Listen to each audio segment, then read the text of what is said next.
Okay, good evening, everyone. Thank you all for coming. We ready to start our meeting, guys? We all ready? Sure. Okay. All right, we're going to start our workshop meeting for May 14th, 2024. I'd like to call the meeting to order. We'd like to start with the Pledge of Allegiance. Mr. Hand, would you start us in the Pledge of Allegiance? Pledge allegiance to the flag of the United States of America, and to the republic for which it stands, one nation, under God, indivisible, with liberty and justice for all.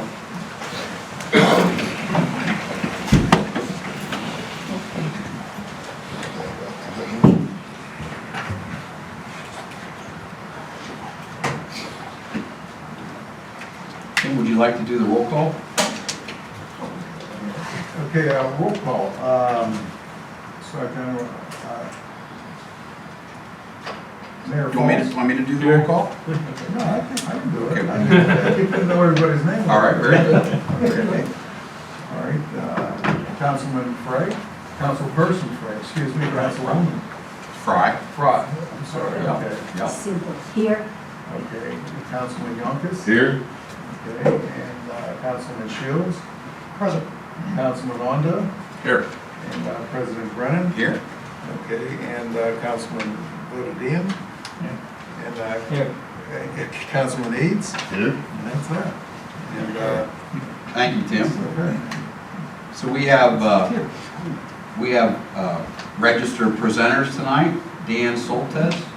Dan, are you here? Dan, would you like to start? Sure. So my name is Dan Soltes. I know I've had the opportunity to meet some of you over the past few years. I have worked with you doing your grant writing and seeking out funding for numerous municipal projects over the past probably about 6 years now.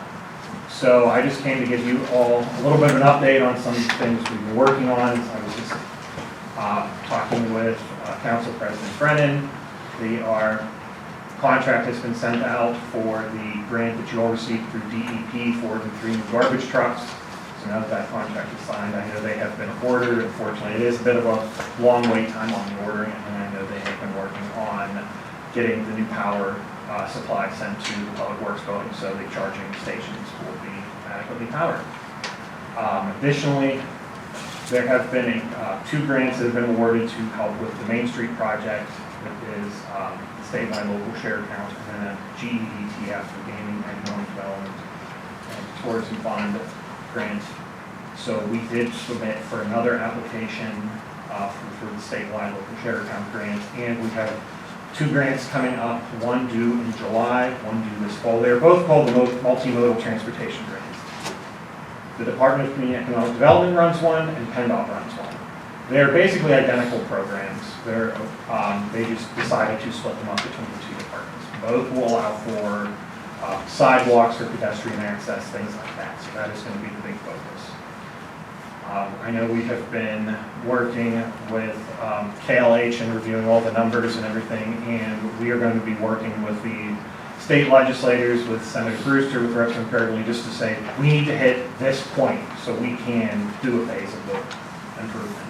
You know, 175 is not going to get, a lot of that road done, and you want to hit a point where you're not spending the additional cost of actually starting the project if you're not going to be able to get at least some significant portion of it. So working on that. Additionally, I know the big question of the old municipal building has been coming up. At the end of the summer, there is a grant program that will fund feasibility studies. So if by then, and then there's also one later in the fall. There are 2 state grants coming up this year that will fund feasibility studies. So if you do have any ideas about what you'd like to see moving forward with that building, please let me know and we can prepare for those as well. And then finally, we have been working since Seth Abrams had brought it up to us regarding the landslide on Creek Street over Homestead Run. The landslides, as you know, there's not traditionally a lot of help for landslides. It has been a gap. Municipalities, I have, in the Mon Valley, I know Dravosburg had one. I know Moon Township had one, and a lot of times there are only a couple opportunities One is that statewide local share account grant I mentioned, the other is that GDTF grant. You have both received both of those for Main Street. Those are very generic capital grants, so people have used them to fund landslides. Additionally, there's a grant opening this month. This is, it is called the Gravel, Dirt Road, and Low Volume Grant Program. It is through the State Department of Agriculture, and they actually administer it through each county conservation district. So the Allegheny County Conservation is who you apply to, who would review your program, and then who would award you the fund. It opens next month. It is due at the end of August. They say traditionally they award in October, and the contracts usually start at the first of the year. I've already talked to their program manager and gone over the landslide. They said your landslide is ideal for what they are looking for. Just, it is a low volume road. You know, it is not a paved road. Additionally, because it is the conservation district and this landslide would go into Homestead Run and disrupt the creek and potentially cause environmental issues.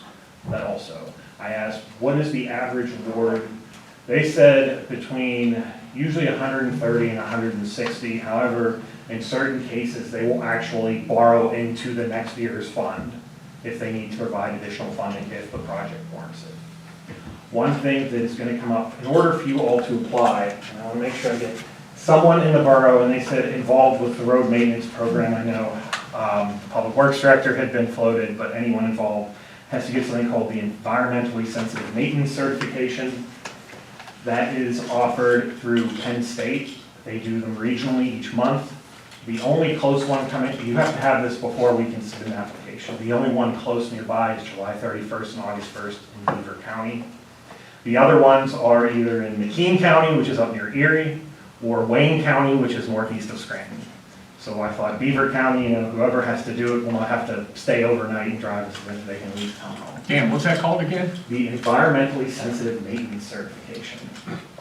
They, the conservation district for any municipality that is getting their first time getting the certification will provide $300 to cover any expenses that come along with it. There are currently spots open up at the Beaver County class, but they said they do fill, especially because there are not very many in southwest PA.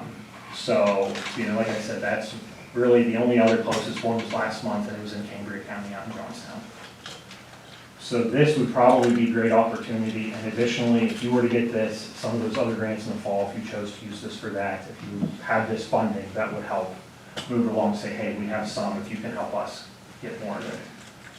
I know I just talked to the borough engineer before, and they have come up with some initial numbers to provide for the grant.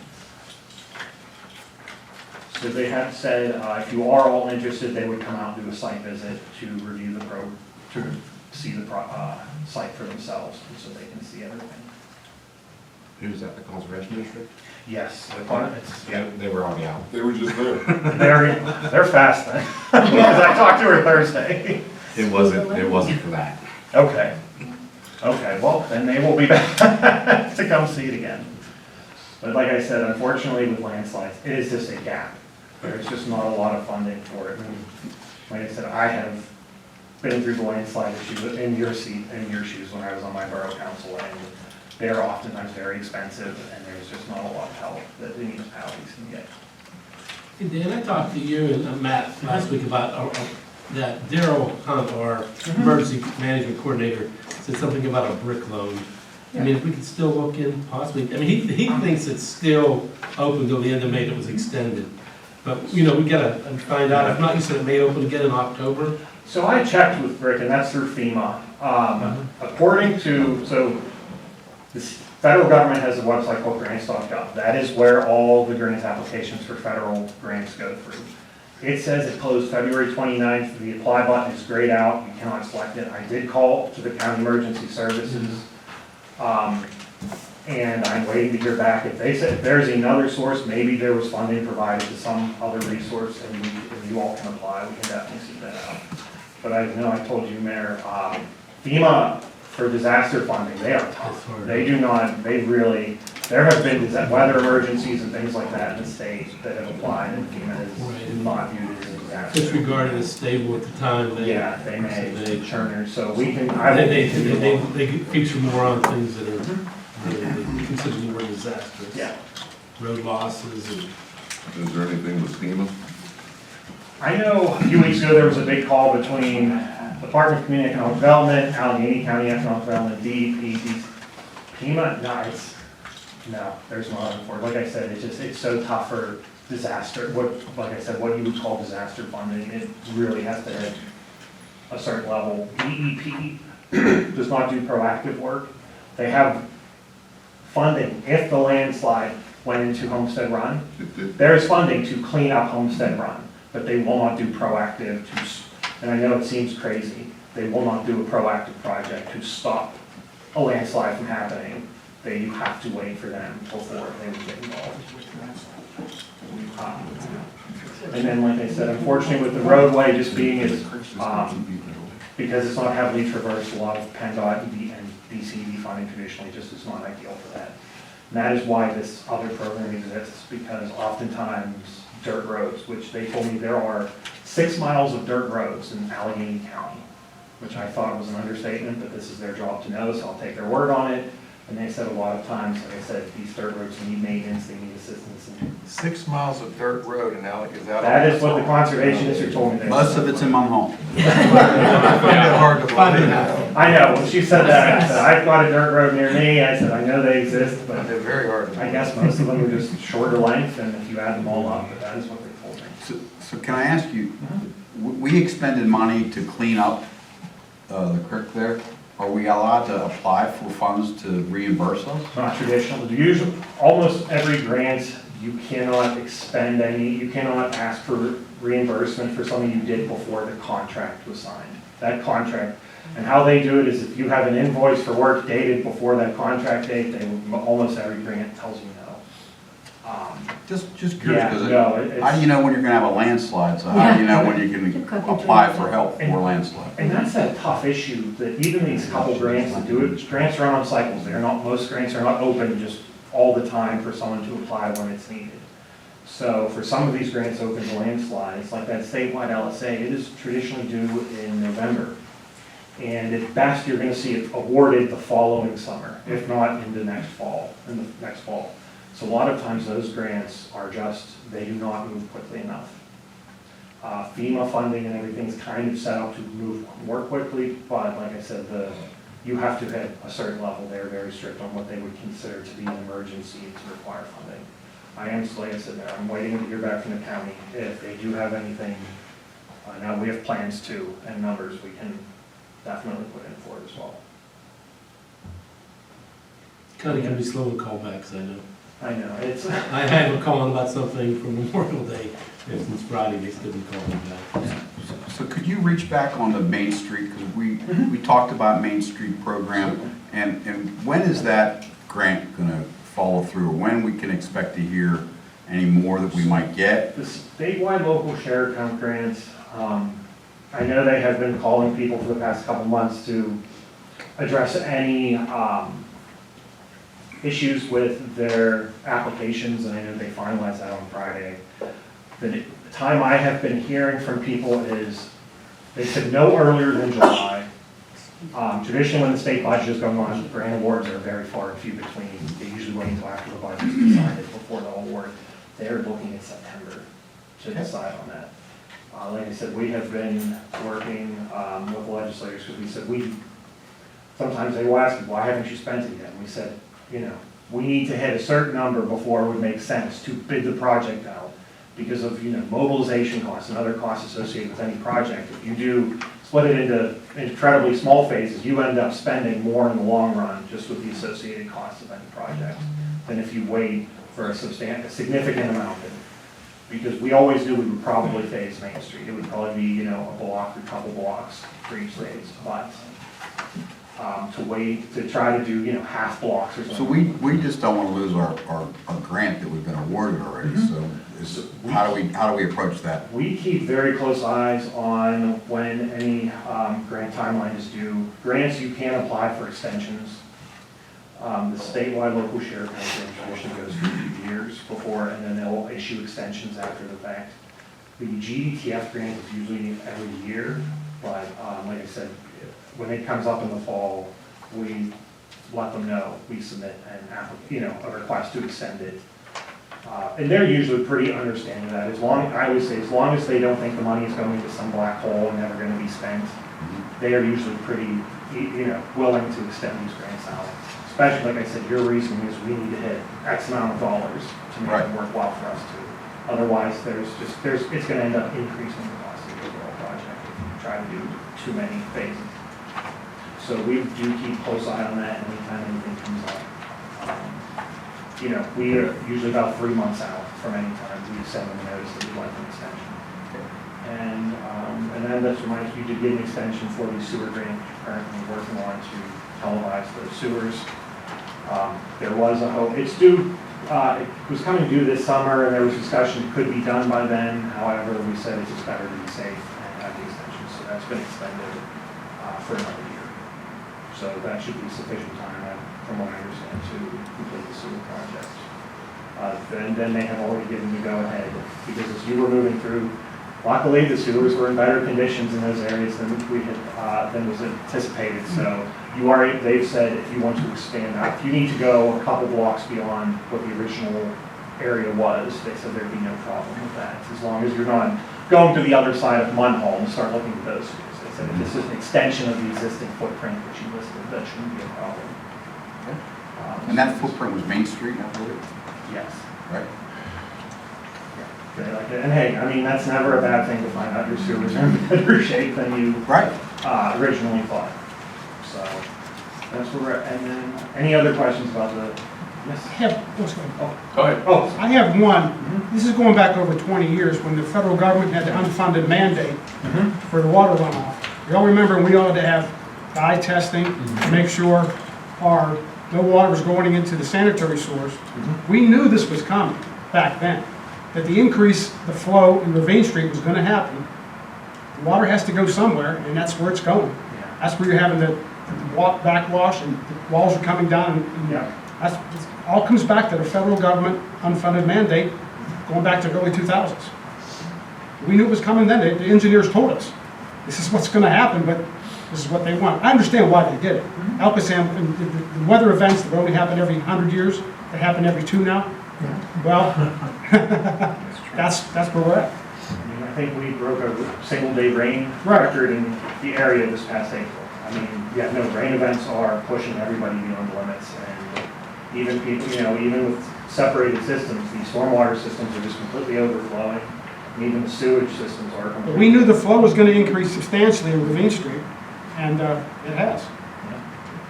No, and I know, like I said, I was a councilman, and when I got on, we had a consent order from DEP to build a $500,000 sewage retention tank. It definitely, you get these consent orders, especially regarding sanitary and stormwater. There are some funding opportunities, but when they were handing out, like you said, the unfunded mandates, the consent orders, there's only so much money each year, and a lot of these budgets had to push ahead. And it's crazy, they won't help you prevent the landslide, but they'll help you if it happens. I know, it kind of, when she said, and they even said, we know it sounds crazy, but. It's government. Yeah, they said, unfortunately, DEP just cannot step in. I said, the landslides, unfortunately, the only time, the first thing I asked when I said, is there a mine here? Could it be mine subsidence? Because I just said one of the things, DEP usually steps in to provide assistance if you can prove it's mine subsidence, but they said, from what I understand, they said, no, there's no chance it's mine subsidence over there. So that's usually the first go-to, because usually that isn't waiting for a grant. DEP usually just starts moving in and starts trying to help stabilize everything.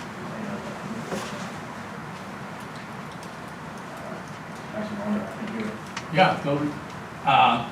So this certification, is it a 1-day class? 2 days. 2 days. July 31st and August 1st, which is why I said the Beaver County one's probably best, so that way, someone doesn't have to stay overnight if they don't want to, they can make their way back. So if you could give I'll get the website. Mr. Little, yeah, cool. Yeah, they said any person, they said someone involved in the road maintenance, in your road maintenance program. Usually it's public works director, but like I said, just someone that you think would be there. Okay. Oversee it. Cool. Anything? Okay, and then just one last thing. So over the past couple months at our firm at Commonwealth Consulting, we've just noticed that the work that I have been doing with you, with other municipalities and certain nonprofits in and around Allegheny County and around the region. And then my partners have been focusing a lot on some nonprofit, a lot of for-profit organizations, and we've been looking at two very different just groups of entities. So what we have decided to do, just so we can each focus on what we're doing, is we are going to split into two different groups. We're still going to collaborate when it makes sense for us, but we're going to split into two organizations. I'm going to go over to a new company that's been called Nova Strategies. We are still going to do all the work we do for you with municipalities, with seeking out grant funding, working with you all to seek out grant funding, to write the grant applications, advocate for your applications, and then to help you manage them from start literally until you close out the contracts and you are done. We continue to help.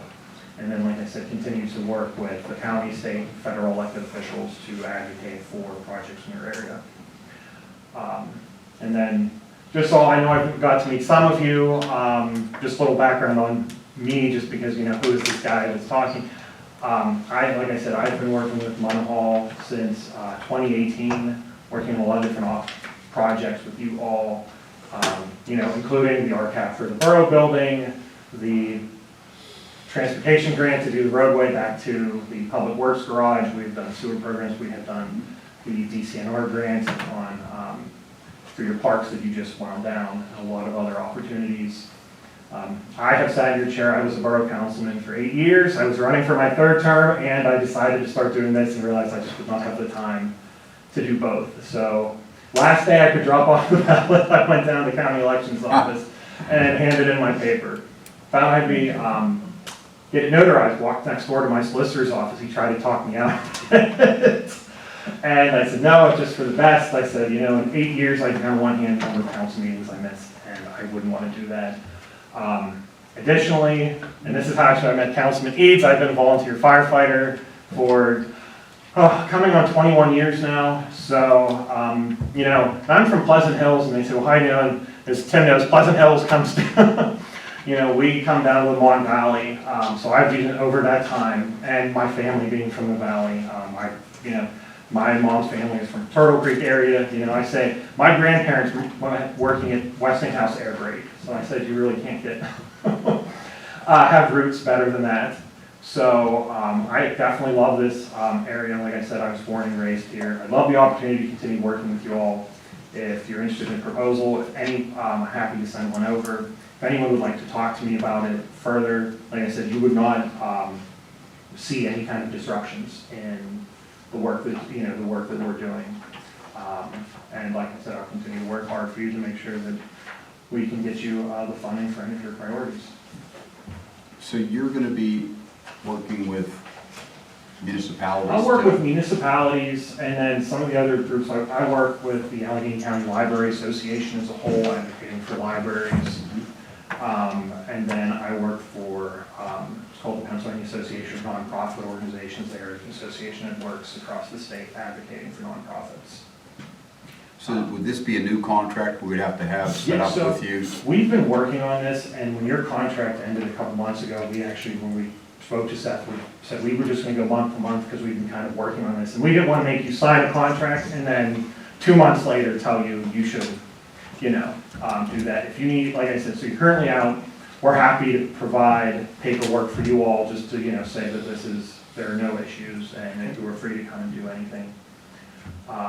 So like I said, I'm happy to send the proposal over to Tim for you all to review. Like I said, it will be pretty similar to the ones that you've signed in the past, but like I said, we just kind of viewed this as so we can focus better. Sort of. I think we should send it. Okay, I will have it over to you first thing in the morning. Thank you.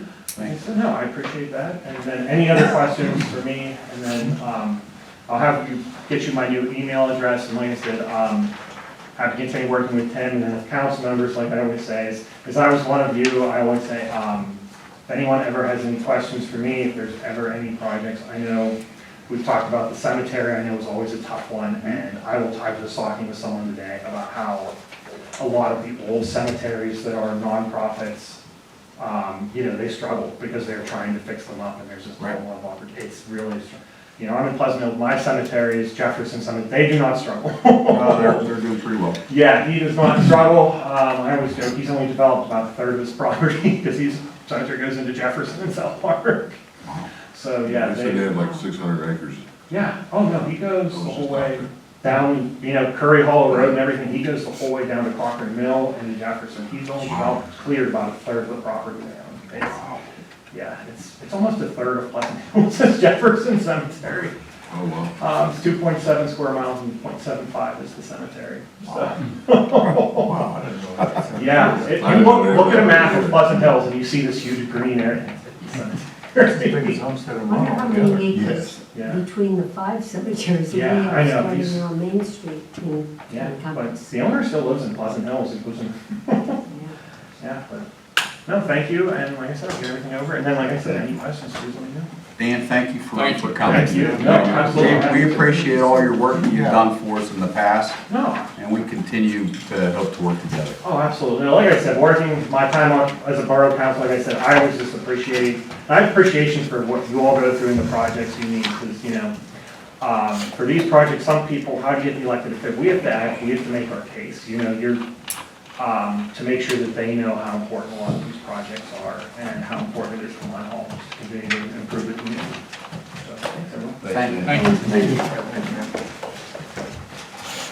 So moving forward, I did omit the executive session that we had yesterday. It was a Borough Council executive session, and we talked specifically about the Borough Manager's position, and we also talked about hiring police officers, and Mr. Abate will speak further to that when we move further along in the meeting. The meeting was probably about an hour and a half, 2 hours, I would say, yesterday. So we're going to move forward to Larry Stahl. Larry, would you please come up and give your name and address and approach council? How you doing? I'm Larry Stahl. My home address is 447 Brownsville Road, Pittsburgh 15236. My business address is 3502 Main Street, Munhall 15120. I'm looking to do an outdoor cafe at my pizza shop, and in between my pizza shop entrance and my bar entrance. Your sidewalks are 12 feet wide from the building to the street, approximately. I'd like to use 6 feet of it, closest portion of my building, for people to walk by. Put about 6 to 7 tables. I'd like to string cafe lights. From my building, you need a wire. I'd like to attach a wire to the street lights. Dave said to me, he's like, I said about drilling, and he goes, why use like a clamp, you know, and attach the wire via a clamp rather than drilling into anything. I would use my own electric. I have outdoor outlets. And then eventually I would ask LCD to permit that location, that area, the 12 by 60, or the 32 by 60. Larry, you have to get a permit from the Allegheny County Health Department for that. No, You know, because I have permit for indoor seating, you know, so. Yeah, it's basically, I called Dave to ask his, you know, permission, and he's like, yeah, I don't think it's a problem. Then he called me back and he said, hey, can you come to the meeting? I said, yeah, sure. Just let them know what you want to do. Would there be an LCB hearing for that? Probably not. As long as I get permission, there will not be, they said that could get approved in 1 day. Now, I have an extension of premises for the back, again, like I did 8 years ago when I bought the building, or when I bought the bar. At that point, it was turned down because I was buying the game room lounge license, and the game room lounge had marks left and right on their license. So neighbors went around and went to an LCD hearing, and it got shut down, but it's not gonna happen now. So what you're doing now is only for the front? What I'm doing right now is for the front. Okay. I'm in the process with the LCD to do an extension of premises at the rear, which is my property. I own that, so I don't have to, you know, ask permission for you guys to use the sidewalk. So you're talking only about the front sidewalk, Right now. and because you know that, we go back a long time, and I live right there. And when you had applied before, you wanted to do the back, and we all did come out in mass, because it's residential, and we're right there. And when you have, I mean, if you're gonna say, well, we'll endorse the 11 o'clock curfew. I would. for the Outback. But I mean, they put a sidewalk, they permitted Wolf's Pub, the LCB, Right. next to a daycare center. The neighbors, with 0 marks on my license in the last 8 years, not a late tax, not an underage. I have a transport for hire license, which means I can deliver alcohol. I can deliver 6 packs and 12 packs of beer. Yeah. Okay, but I'm speaking as a resident, okay? And your idea was, at that time, you wanted to be open just one night, maybe 2, Mrs. Fry, for after hours?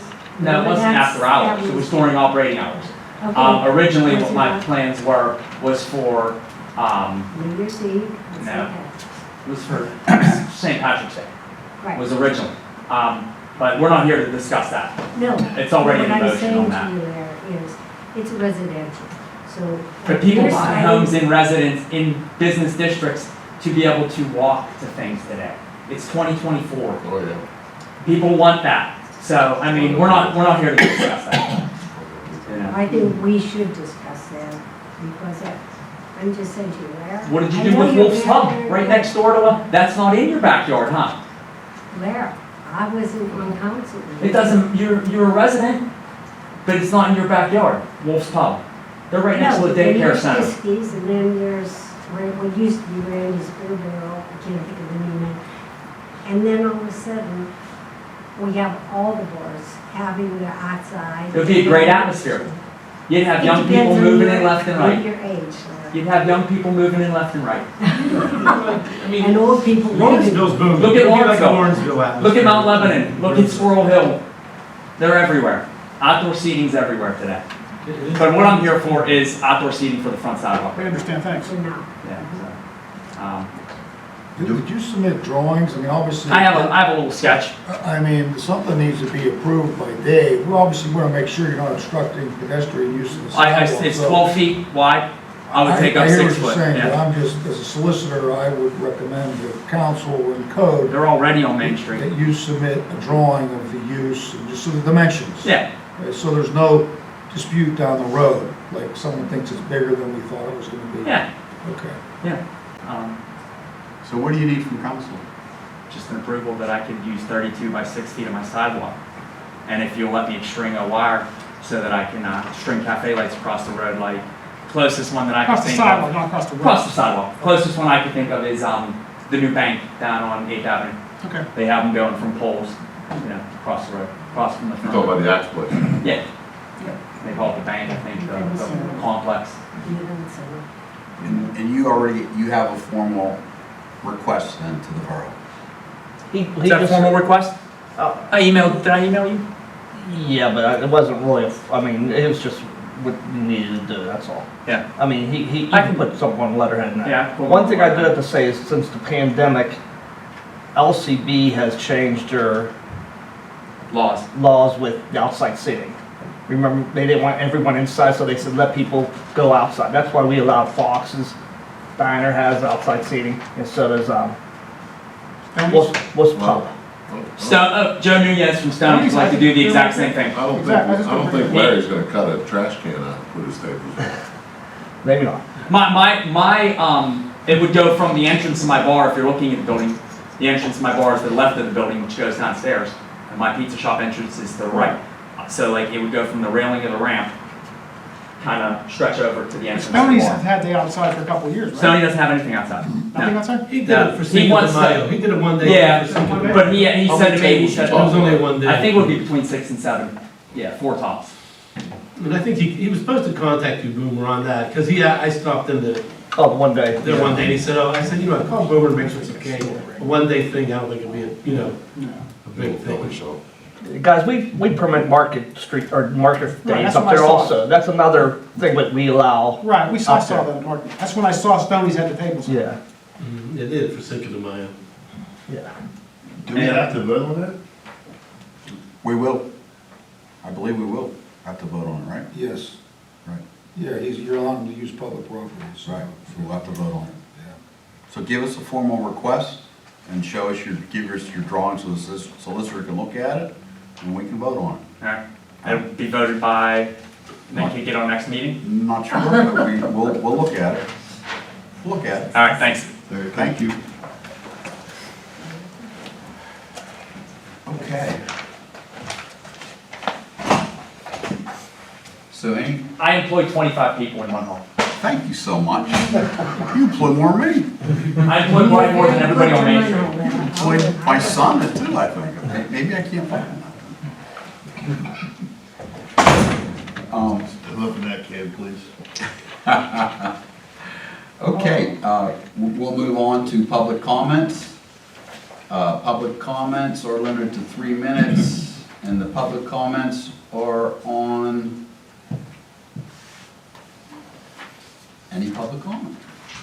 There's nothing here written about anything on items for agenda, so we really don't have anything. Yes? I can give you an update on Main Street Market Nights and what we've been doing with Munhall Cares, if you'd like. Certainly. This is Carol Lawson, she's the new president of Munhall Cares. Yeah, and we had a little meeting last night because we're trying to firm up everything for next Friday. Let me just say, we moved it to Fridays hoping that we would have more of a turnout and that, people don't have to go to work the next day. So we're really hoping that this is really going to bring the I think people that's out. really, really good move. Okay. So we do have a couple things we're trying. Let me tell you first off, we do have $5,900 in our account. We did give a scholarship at the honors dinner last week to Ava Corelli. She submitted her essay on community service and it was really good. So it was our first scholarship. We want to be able to increase it, do more of them. So we're trying to do a little bit more fundraising. We really don't make money off of market days, the vendors pay us and stuff, but with what we're paying out for the balloon man is $250 and the bands are $400 and we're gonna get a DJ. So, our expenses do go to those things. So one thing we are gonna do is we're gonna have a raffle ticket this year. It's going to go off at the end of June so people can get their meat from Lambert's for the 4th of July. It's going to be a meat package with a $200 cash and a small barbecue basket that we're going to do. The tickets will be $5 for 2 numbers and we're hoping to be able to sell 500. So we won't just be selling those at market days. You'll probably see us selling them all over. Then the other thing that we were trying to do is we were trying to maybe come up with some themes to maybe give people a little more to want to come out. So in May, we're going to do a patriotic theme, encouraging the businesses like to dress and, put up red, white, and blue decorations. We are going to do more baskets for the Chinese auction because what we did last year, and last year was all an experiment. So we had one basket that had all of the donations from the businesses on Main Street, and we raffled it off at our last one. People wanted to get a basket that day. So we're gonna do 3 smaller baskets. We have asked the businesses, I went out and took letters out, asked for donations, and all our vendors who are going to be there, we asked them all for a donation, so we'll be able to have more baskets. We have Bill Hartnett. I'm not sure what band he's with. I know, I saw the name on the emails. Yeah, he is going to be our band. We're still looking for a DJ that's reasonable. We can't pay a DJ more than we pay the band. So if anybody has anybody that would like to... Danny Mascio. Who? I did. Danny Mascio. I can talk to his brother John. Yeah, John or Danny, both of them, yeah. Okay, because Both of them guys. we were trying to find somebody local that wants to do it for the community, Maybe not one charge of the us a Deezys lot. too, maybe the Deezy, I don't know. Be a possibility, so either Deezy or maybe Mashio. You can talk to Danny, John. Matt. Yeah. I'll talk to John in a minute. Okay, Still Valley Art Club finally responded to us, and they are going to come up and they're going to do face painting for the kids. And one of our members, Devin, is just purchased a photo booth. So if anybody has any weddings or graduations coming up, that's the kind of thing she's going to do with her business. So to promote her business, she's going to bring it up to market nights. People can get a picture. She's going to put, Main Street Market Nights on the thing. People can either get it digitally or they could get it printed out. So that'll be another little thing that we're going to have. And of course, we're gonna have our 50-50. One thing that we would like to ask is if you council members could come up, and if you're up on market days, we'd like to have somebody to open the event. You know, like at 5 o'clock before the band starts playing. Huh? He always does it. Right. He always gets stuck doing everything. And I'm gonna tell you, like everybody says, oh yeah, you know, I can see you all here, but if I see you on the street, I'm not gonna know who you are. So we thought maybe it was a way for you guys, if you're around, you can kind of talk to people, maybe help us man up. I was up there. What, you actually have an opening ceremony every day? No, we don't have an opening ceremony, we don't. We just have the band start playing, but we thought, would it be nice if you came and said, welcome to the first Main Street Market Night, you know, I'm so-and-so. You do that in front of the fire hall? Yeah. Okay. Yeah, I mean, just welcome people out for the night, but we thought, trying to get you I'm usually guys. with the Lions, but I was never down at that end when they opened up. Yeah, yeah, and we are gonna have a car cruise at the other end still. Brad Kester's gonna be handling that for us. He buys like little matchbox cars that he gives to the little kids. We are getting dash plaques this year that we can give people. I don't know if any of you are familiar with car cruises, but they do like those dash plaques. But if they want one, they're gonna give us a donation. Well, they're official too, they have a small games of chance license. Yeah, To sell their tickets and do the 50-50. yeah. And some of the other nights, if I remember from the meeting, one is gonna be like a Hawaiian shirt night, Hawaiian night, right? No. We're No? gonna do You know what? patriotic in May. In June, we're gonna do an 80s one. It's gonna be an 80s Dress decade 80s. party. So come on up in your roller skates and, Trying to get 80s band. yeah. In July, we wanted to do Christmas in July. Oh, that's right. And in August, we kind of wanted to tie it in with going back to school or just having fun at the end of summer. So right now, we're at and we're open for suggestions because it's a ways off, but we were looking at a tie-dye or a neon night or I used something to like my that. Hawaiian shirt night or a beach party night. Yeah, maybe that Hawaiian would be good. But those are the things that we came up with. If any of you guys have ideas or know anybody who's local, who wants to be a street performer, you know, like we have the balloon guy. He's not from around here. And he's expensive, so if anybody knows anybody that wants to do stuff, let us know. You can reach us at our Munhall Cares Facebook page. Our numbers are on the page, give us a call. And anybody got any questions? I just have a comment for you. Yes, sir. So, do you pay the people to perform at the band to Yes. perform? So I think, do you apply to the enterprise zone for? Yeah, help? We do, we apply to enterprise for donation, and we also, last year, got a donation from the borough too. I know. And being we don't do community day anymore, we would like to see So. the donation come in again I from think the that's borough. great, and I think what you ought to do this year again is apply to the enterprise zone Mhm. and Yeah, Katie's writing, we talked about I that. told Katie She's to write writing a up the letter up with our budget, with what we. With your calendar. The calendar and the expenses, how much Right. they expect to Right. spend, and, you know, and request on how much you would. because in Homestead, they pay the bars down in Homestead, I think $500 an event. Mhm. And there could be 4 or 5 or 6 different bars, so they may go through several amounts of money there. So I think it would be, I Yeah, think it and would going be, around, I think it would be the right thing to do. yeah, well, Katie's writing the letter for the enterprise zone, we already have that. And I know that Mr. Shields is now a member on the enterprise zone. I'll go to the next meeting, I'll lobby for that. Yeah. Thank you so much. Right, please do. Yeah, we were trying, last night we said, well, our budget, when we met a couple of weeks ago, we were thinking $1,000, but now that we're looking into getting a DJ for the other end, where the car cruise is, because last year, one of the businesses paid for that out of his own pocket, and he said he can't do that this year, and we didn't expect it to. You know, so we're trying to come up with the money to have a DJ at that, and that's why we're looking for community people who won't charge us a lot and want to give a little bit back. We also, I don't know, we're also taking over the Halloween parade. I don't know if you guys were aware of that. More. Okay, and then we were also talking about maybe expanding on that a little bit for later in the evening for maybe something for older kids or adults. So that was something else. And the holiday, we're gonna be doing the market night on Small Business Small Saturday. Business Saturday, we're going to have, did Last any year of you was come up with played the after holiday the market parade. we had We're after moving it the up a little parade? this year. I do remember. We're going to do it, but we're gonna do it on Small Business Saturday, Okay. because it was really hard doing it after the parade. Mhm.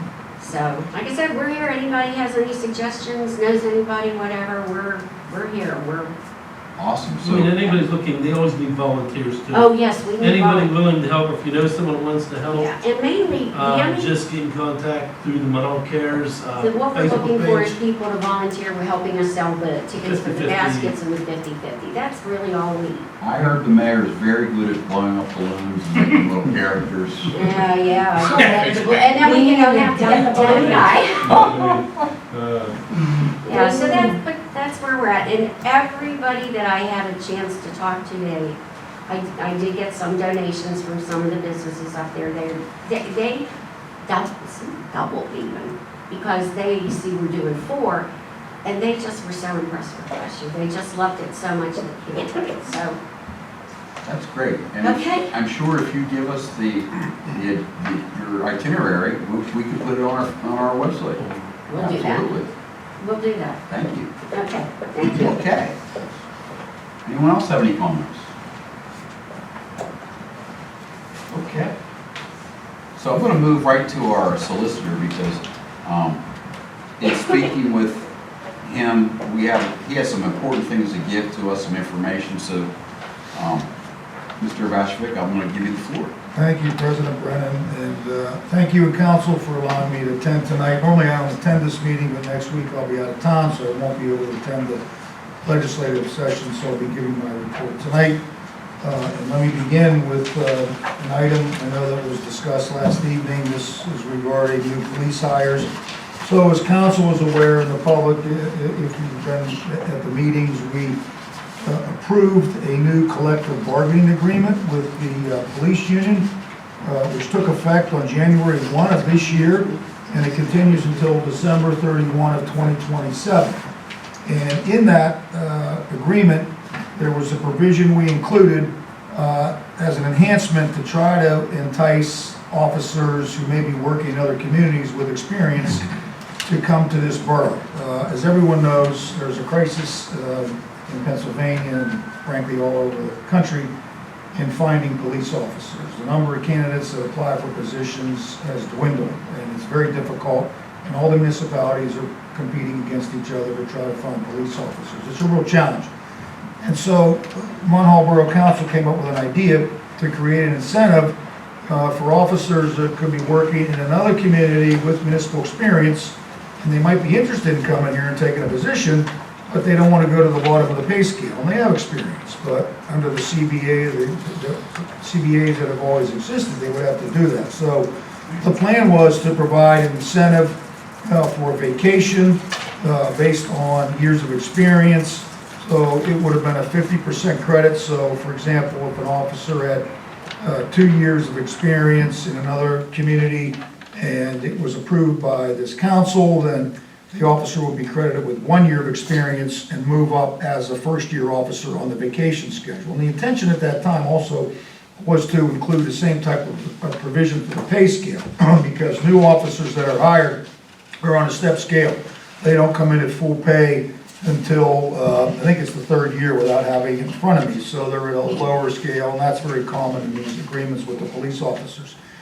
However, due to some oversight, it didn't make it into the new CBA, but everyone was in agreement that we should have this, and we have 2 new officers we're hiring now. That was the expectation they had, because that was the understanding we thought, and Chief Fuller, looking at the CBA, brought it to my attention, this is a concern that we don't have this in here. So I've been working with Chief Fuller and President Brennan. I said, well, we have a simple solution. We can prepare a memorandum of understanding, which essentially is an amendment of the collective bargaining agreement. The union's in agreement.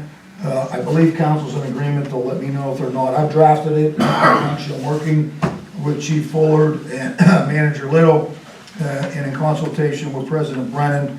And essentially, it adds that one enhancement, which I've indicated. So what it provides primarily is that any new officer hired after January 1, 2024, which then coincides with the new CBA, we thought we were going to have it in there, but it didn't make it, who has completed that service, it has to be at least 2 years, would be given a 50% credit. So what the MOU says is if you've completed more than 2 years of service but less than 4, you're going to be given credit for 1 year of service and move up as a second-year officer on the pay scale. If you've completed more than 4 years service, you could be credited with 2 years service and move up as a second-year officer on the pay scale. So it's an enhancement and enticement, excuse me, that works in attracting officers with experience. So, pardon me. Everyone, I think, is in agreement. I know the union has approved this. I talked to Chief Fuller, and Manager Litter told me that the union has already signed off on this. So council has to vote to approve this. Now, this is not a voting meeting, but I've talked to Chief Fuller, and it's my understanding that we have public safety concerns. We'd like to get these officers on the street before Tuesday's meeting. Is that correct? Correct, yes. All right, so the way we solve that is we can take an informal vote tonight if President Brennan wants to call for one, and we can approve this now so that Chief Fuller can put the officers on the street, and we can ratify that at Tuesday's meeting. Typically, we don't do that, but we have a public safety issue. That's legal justification to take this action now and ratify it next week, and I'm telling the public all about it. So that's essentially the memorandum of understanding. And this will also pertain to the hiring of the 2 new officers. So we can't vote on them until next Tuesday, but if President Brennan and Council wants to act on that, we would need 2 informal motions tonight. One, to hire those 2 officers effective today. Chief, is that what you're looking for? Yes. Effective today. And then also to approve the memorandum of understanding effective today. And then next week, Manager Little will have 2 motions to ratify the vote to approve the MOU effective today's date and hire those 2 officers effective today's date. So that covers those 2 items. Do you want me to continue, or I have a, well, let me just finish because I don't have much more, but that's the main item. Other than that, we've had some personnel issues which I can't talk about here, and I was, some of them been ongoing, and I worked with Seth and now with Tim, and in consultation with President Brennan, and we've resolved some issues that we had in carryover from Seth's departure. Everything seems to be fine with those now. And then the last thing is, just to keep you apprised, as everyone knows, we have an obligation to construct the upper lot here, the Turtle Creek, on the Turtle Creek Valley property. It was part of the contract when we acquired this building. They donated the building, but one of the consideration items was we had to build this lot. So it's not a surprise to anyone here. They know it, you're aware of it. But Turtle Creek Valley, the organization, who is our neighbor and occupies the space adjacent to us, is proceeding with the construction. So they've hired an engineer, and I've been working with Seth, and because we're gonna pay it, we have to check every step that they take and make sure we have safeguards. And now Manager Little will do it with me. Seth is updated in. Before anything comes before you, it's gonna go through me, Manager Little, and Boomer as necessary to make sure this is consistent with the agreement. So we'll be checking everything. And we just now at the beginning phases with engineering design. It's gonna require an MPDES permit because the total disturbance for the lot is gonna be over an acre, and that's already underway. So that's the update on that. I'll continue to report on that as anything happens. So that's all I have tonight, Council. President Brennan, if you wanna act on those 2 motions now, you can. I'd like to act on them now, Okay, because we won't be voting on anything else this evening. no, yeah, and this is an informal vote. It's not Right. official, but we like to do it publicly, and legally, I'm saying it's appropriate for the reasons I've already stated. So we can essentially, because it's not an official motion, if you like, I'll just say it again, and if I just get a show of hands, then that's good enough, because this Well, is thank you informal. so much. All right. Okay, so the first The first motion is to hire 2 new police officers effective today. Chief, what are their names? Devin Coons and Emily Kerrigan. Okay, effective today, and they will be compensated according to the collective bargaining agreement and the memorandum of understanding that I anticipate will be approved next. So we have a show of hands from council, is that okay? All in favor? Aye. Any against? Okay. so- Unanimous. So that's good. So Tim will draft up the motion to ratify on Tuesday, and then Tom, you can put them on right away as soon as this next motion passes. And then we would need an informal motion tonight to adopt the memorandum of understanding, which provides an enhanced service credit for officers who've worked in another municipality. So if you can call for a vote on that. I like, all in favor? Aye. Any against? Okay, Unanimous. so that is passed, and there'll be motions to ratify both of those. Next Tuesday, as I've said, I'm repeating myself, but just so we're clear, so there'll be motion to ratify these 2 motions with action effective today's date.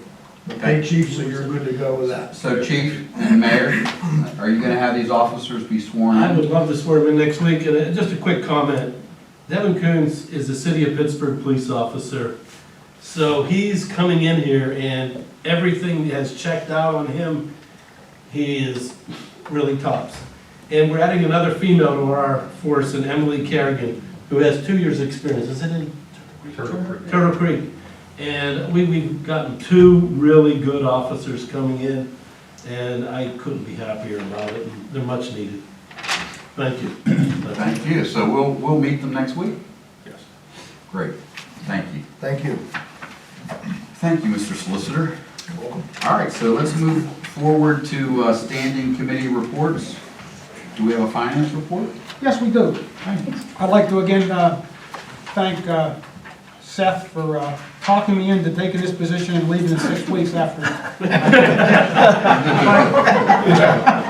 But, you know, I met with him at length last week, went over, he thought we were just doing fine. There was concern about the wall on Creek Street. We didn't have a final even idea of what the drilling was gonna cost. And I don't know if anything has changed since then, for the update on Creek Street. Our engineer will give us his report. Okay. Tim, for billing purposes, Well, we were, how far along with that, and any kind of estimate on cost? We have nothing with that? yes, I have preliminary plans. Okay, we'll bring it up at your report then? Yeah. Okay, all right. And I did have one concern with Seth at the time. There's new fleet cards that are out. We know about that? I did. And I had concerns about how we were gonna control the fleet cards. Right. How many are out there? I thought there was 25 to 30. And fleet cards out there were, you know, a lot of people handling these cards was a concern to me. So I wanted to put that out there now. So I think there was one for each vehicle. Right, which is about 25, 30? Okay, that's a recipe for disaster as far as I'm concerned. Okay. All right, other than that, I'm good. Okay. Well, just a question on it, the fleet cards, in most instances, you have a fleet card, it can only work in this case, a gas station. correct? Right. And it cannot work anyplace else. Right. But you're concerned about if somebody would put it into their private vehicle. Yes. Okay, in most of the instances, you get a full report on the day, the time, and somebody has to put in a code. Right. And I haven't seen anything, I think. I'm it's- familiar with my company, we had them all the time. Yeah, yeah. It was abused there. Okay. We had this, With the chief and Bob, be the ones kind of monitoring that. Well, That you the borough manager was borough monitoring that, manager. and so was John. But under him, John and And department heads. I believe each card is assigned to a person, so that person is the only person that can use it in that vehicle. no, they were assigned just to a vehicle, not a person. Okay? Right.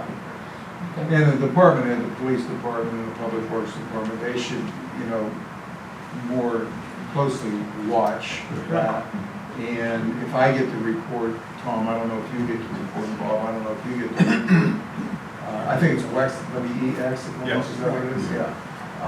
I'm sure they give a report on the date, the gallons, the mileage. There is a safety net in there. Now, as We far we as, have, each employee has a code, you have to enter the mileage of that specific vehicle, and then you have to get a receipt, and we collect the receipts and turn them in every month. how's the fire department doing that, Glenn? Same way, I get a monthly report from each station, and I collaborate with Every fire vehicle has a card. Right, Okay. right, There's not one person in charge of filling up the vehicle. No. Anyone can take the card and fill up a vehicle. correct, and there's a code that That's shows my you concern. it shows you who filled up the vehicle, Okay. so. Code for that vehicle. Correct. No. Code for that person. That person. Yes, that card cannot work until you put a personal ID code in. So, Okay. That changes things a little bit, but I'm still concerned. And the other thing on that too, most gas stations obviously have cameras there, so you can coordinate.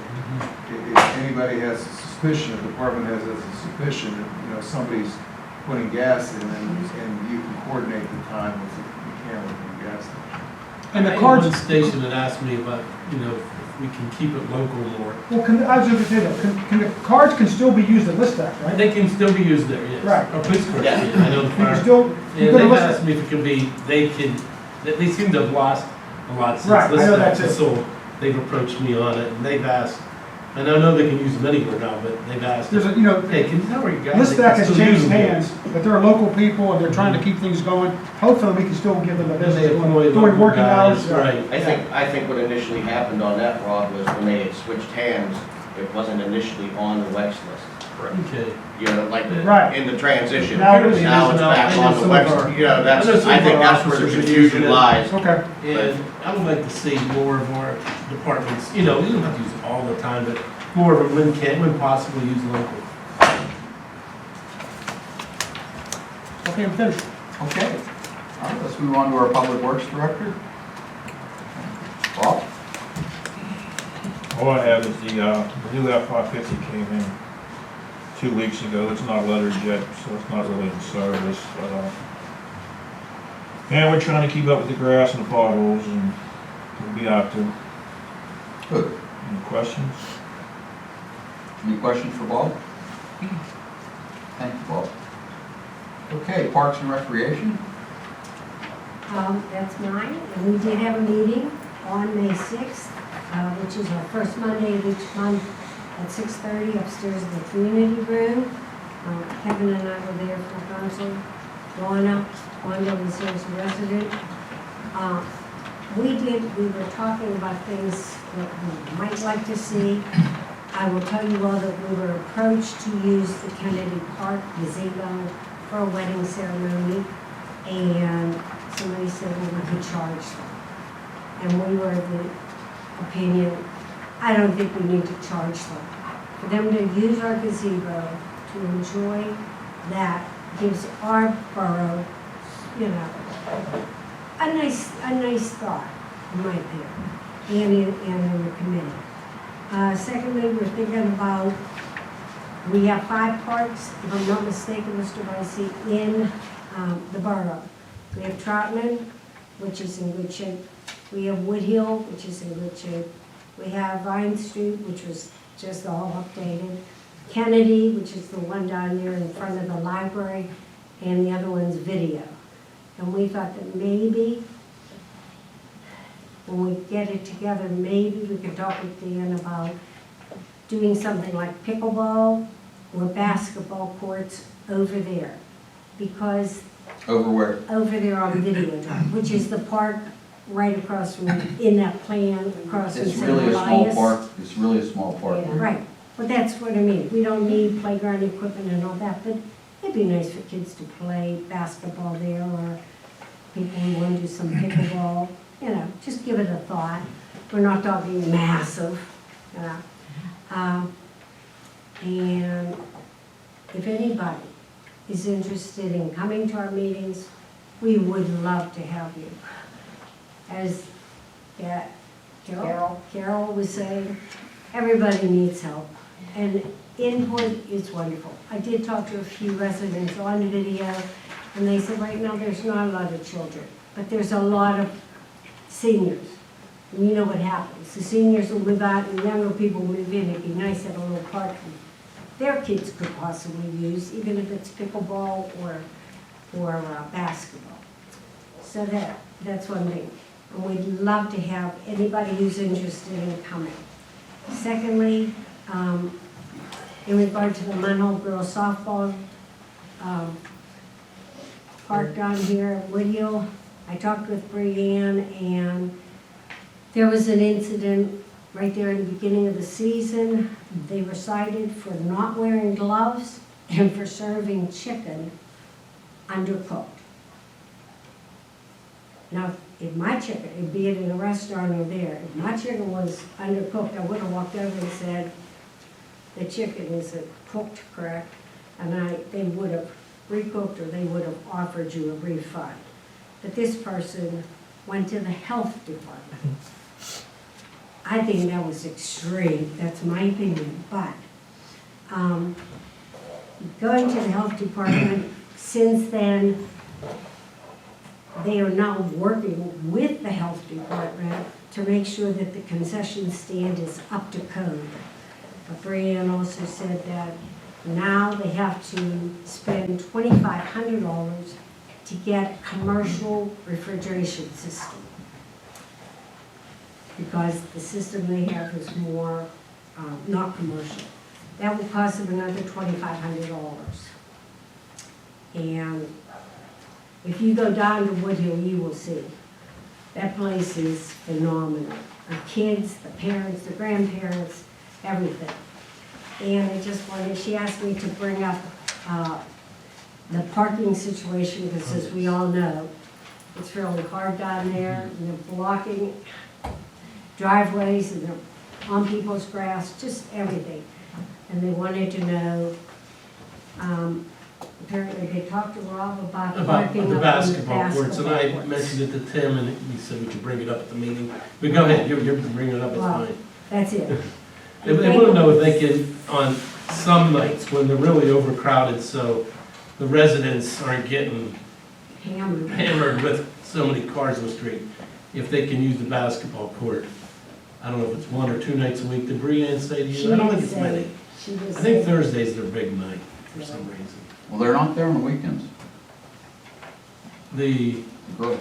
the girls aren't there on I don't Saturdays? think they are. Maybe for tournaments, right? I think Thursday's their big I night. think That's- during the I week think is when they're one there. of the nights they were looking to use the basketball court, if they could use the basketball court for parking Okay. on busier nights. I know we all And it keeps said, the residents happier too. Right. and we said, St. Elias is willing to let people park up there. But the thing is, if you're elderly with walkers, canes, and everything else, to walk from St. Elias down to the field, it's a jaunt. So, And she asked another question too, and this one I'm not sure if we can do. It was posting signs in the residential areas saying, please do not block driveways. I mean, people, you're not supposed to block driveways. Yeah. I've never seen anyone have a sign that said that before. I don't know if that's something that we do or we don't, but I've never seen a sign that said don't block a driveway, other than a person that puts their own personal little sign up, or chair. Well, I'm just curious how they're gonna park cars in the basketball courts and let them get in and out, because their time changes from the first game to the second game. And if they park in there, how are they gonna park them, and who's gonna direct the parking in the parking lot, in the actual basketball court? So that's gonna be something they're gonna have to work out. I mean, I don't know, what's council's position? Do you want to let them park on the basketball court for games, certain games? I've been up there, it's crazy. it's crazy. They've overextended. They're a victim of their own success. Yeah, they are. They have a board, in fact, we saw it last night, that they want to use the basketball court only for handicapped parking. Great idea. Specifically said. Well, that makes sense. Yeah, Yes. so, Well, that- Maybe a lot that of the wasn't- elderly grandparents that come up there. That wasn't presented. yeah. Okay, I didn't catch That's that either, great. maybe I missed it or emailed. What's that? Who's gonna enforce that? Nobody. It's gonna be an honor system, what are you gonna do? Not if there's a handicap sign up there. Well, once you have the handicap sign, they're gonna be up there all the time. Guys, that's a great idea, but you have to make sure it's handicap Accessible. accessible and up to code. Right. Because if you say it's only for handicap and a handicapped person parks there and it's not up to code, then we might have some liability. And they issues. trip over the. Because there's the 2 ledge. parking spots up there that it had to be a certain slope and everything, so. Right. I mean, it's a great idea, Right. but Good maybe, point. maybe just for elderly people, not just, you post a sign just for elderly people over, maybe that's another way to do Over it. This 50. way you can't, don't say handicap. Over 45, yeah. I mean, that's a, I mean, I Everyone just, sitting at this table besides maybe Tim and Yeah. Exactly. I mean, We check an ID. What's your thought on that? That would be Tim Eads. to me, that's what I meant, to me, it's not Tim Burke. He's closing in. I agree with Dave, what he's saying. If we designated handicap parking and it's not code compliant, there's attorneys out there that say, I'm gonna sue you and you're gonna pay all my attorney's fees. I've seen those cases. To be careful with that. So Right. we Yeah, should but if not, we should not use that verbiage there then. maybe, for elderly people or for Yeah. age. Just let them use it then, however Right, they want, just- how they choose to. Right, Parking during rest. just park there if you want, that's it, stay out of it. I don't know, I don't know, I don't know how that terrain is there too, we have to look at it much. There's young people who are handicapped, might be missing a leg or in a wheelchair for some reason or another. And you're gonna not let them people.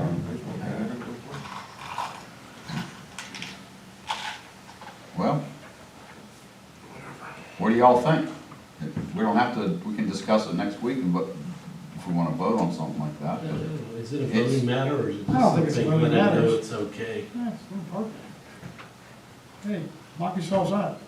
Okay, At least tell them not to use handicap parking, Right. change the verbiage they use. Yeah, don't designate it. Don't designate it as a handicap. That's inviting, Yeah, it's an just- issue. right. I mean, someone, reports you for undercooked chicken not using gloves. Right, there's issues. Yeah. So, If the softball parents themselves park there, it would free up places down at the other lot. Right, yeah. You tell the coaches, since they get there the first, have them park there. And then it Park would take away the pressure from the other lots. Right. That would make more sense. I think it would be better for grandparents to park there. Right, right. I could complain about not going to the games. as a kid. Exactly. I know. Exactly. Anyway, let them work it out. Right. Let them work it out. Let them work it out, that's better for us. If they work it out, that's fine. And I heard someone rumble back over there, what if they want to play basketball? Right. Well, they'll be here next week. They can't play basketball. So, it's so crowded up there with baseball games that I think they need to alleviate some parking there. So, I don't have an issue with that, and I like to play basketball, but I'd whatever. like to see that. Can we piggyback Memorial Day with her recreation report? Okay, I have one more thing. Reedy brought up pickleball. Oh. I had a talk with Sue Ballas from the school board quite a while ago. The old tennis courts would be a perfect place for pickleball courts. They're already there. I'll go to a school board meeting with you if you want. Would have to be some work done, but perfect place. Those tennis courts have been abandoned. There's an old deck hockey thing. I'm not even sure if that's used anymore. That would be a perfect place for pickleball. Yeah, it's down there, but right time, it looks, doesn't Right. look good. And maybe the borough and the school district figure something out, but that would be something we'd have That's to a approach. great idea. Yeah. But I was just thinking, just bring to Memorial Day into the recreation part. Are we available Thursday for Memorial Day meeting, or is there gonna be interviews? I don't know how. I have not heard from. We haven't heard yet. I have not Can we heard put that from. on, because interviews will be important, if we can do that first. I would continue with our meeting for Thursday. Right, if something else happens, yeah. If something else happens, we Okay, if can something change. comes up, let me know. I've not heard anything. But hopefully Thursday can be our final Memorial Day meeting, where we can Yep, tie everything together. yep, Is 6 o'clock good for everybody? should be. If any public wants to come, they're welcome to come also. We meet upstairs in the community room. So, Okay, anything else, Ms. Fry? that's it. Thank you. Thank you. So, do you want to convey to them, you being the committee chair, why don't you convey to them that, if they're going to use the parking lot, be smart at how they use it, and that, you know, Don't use handicap signage and you'll work it out. please don't knock the basketball courts, the hoops over. All right, so we're gonna move on to community and property.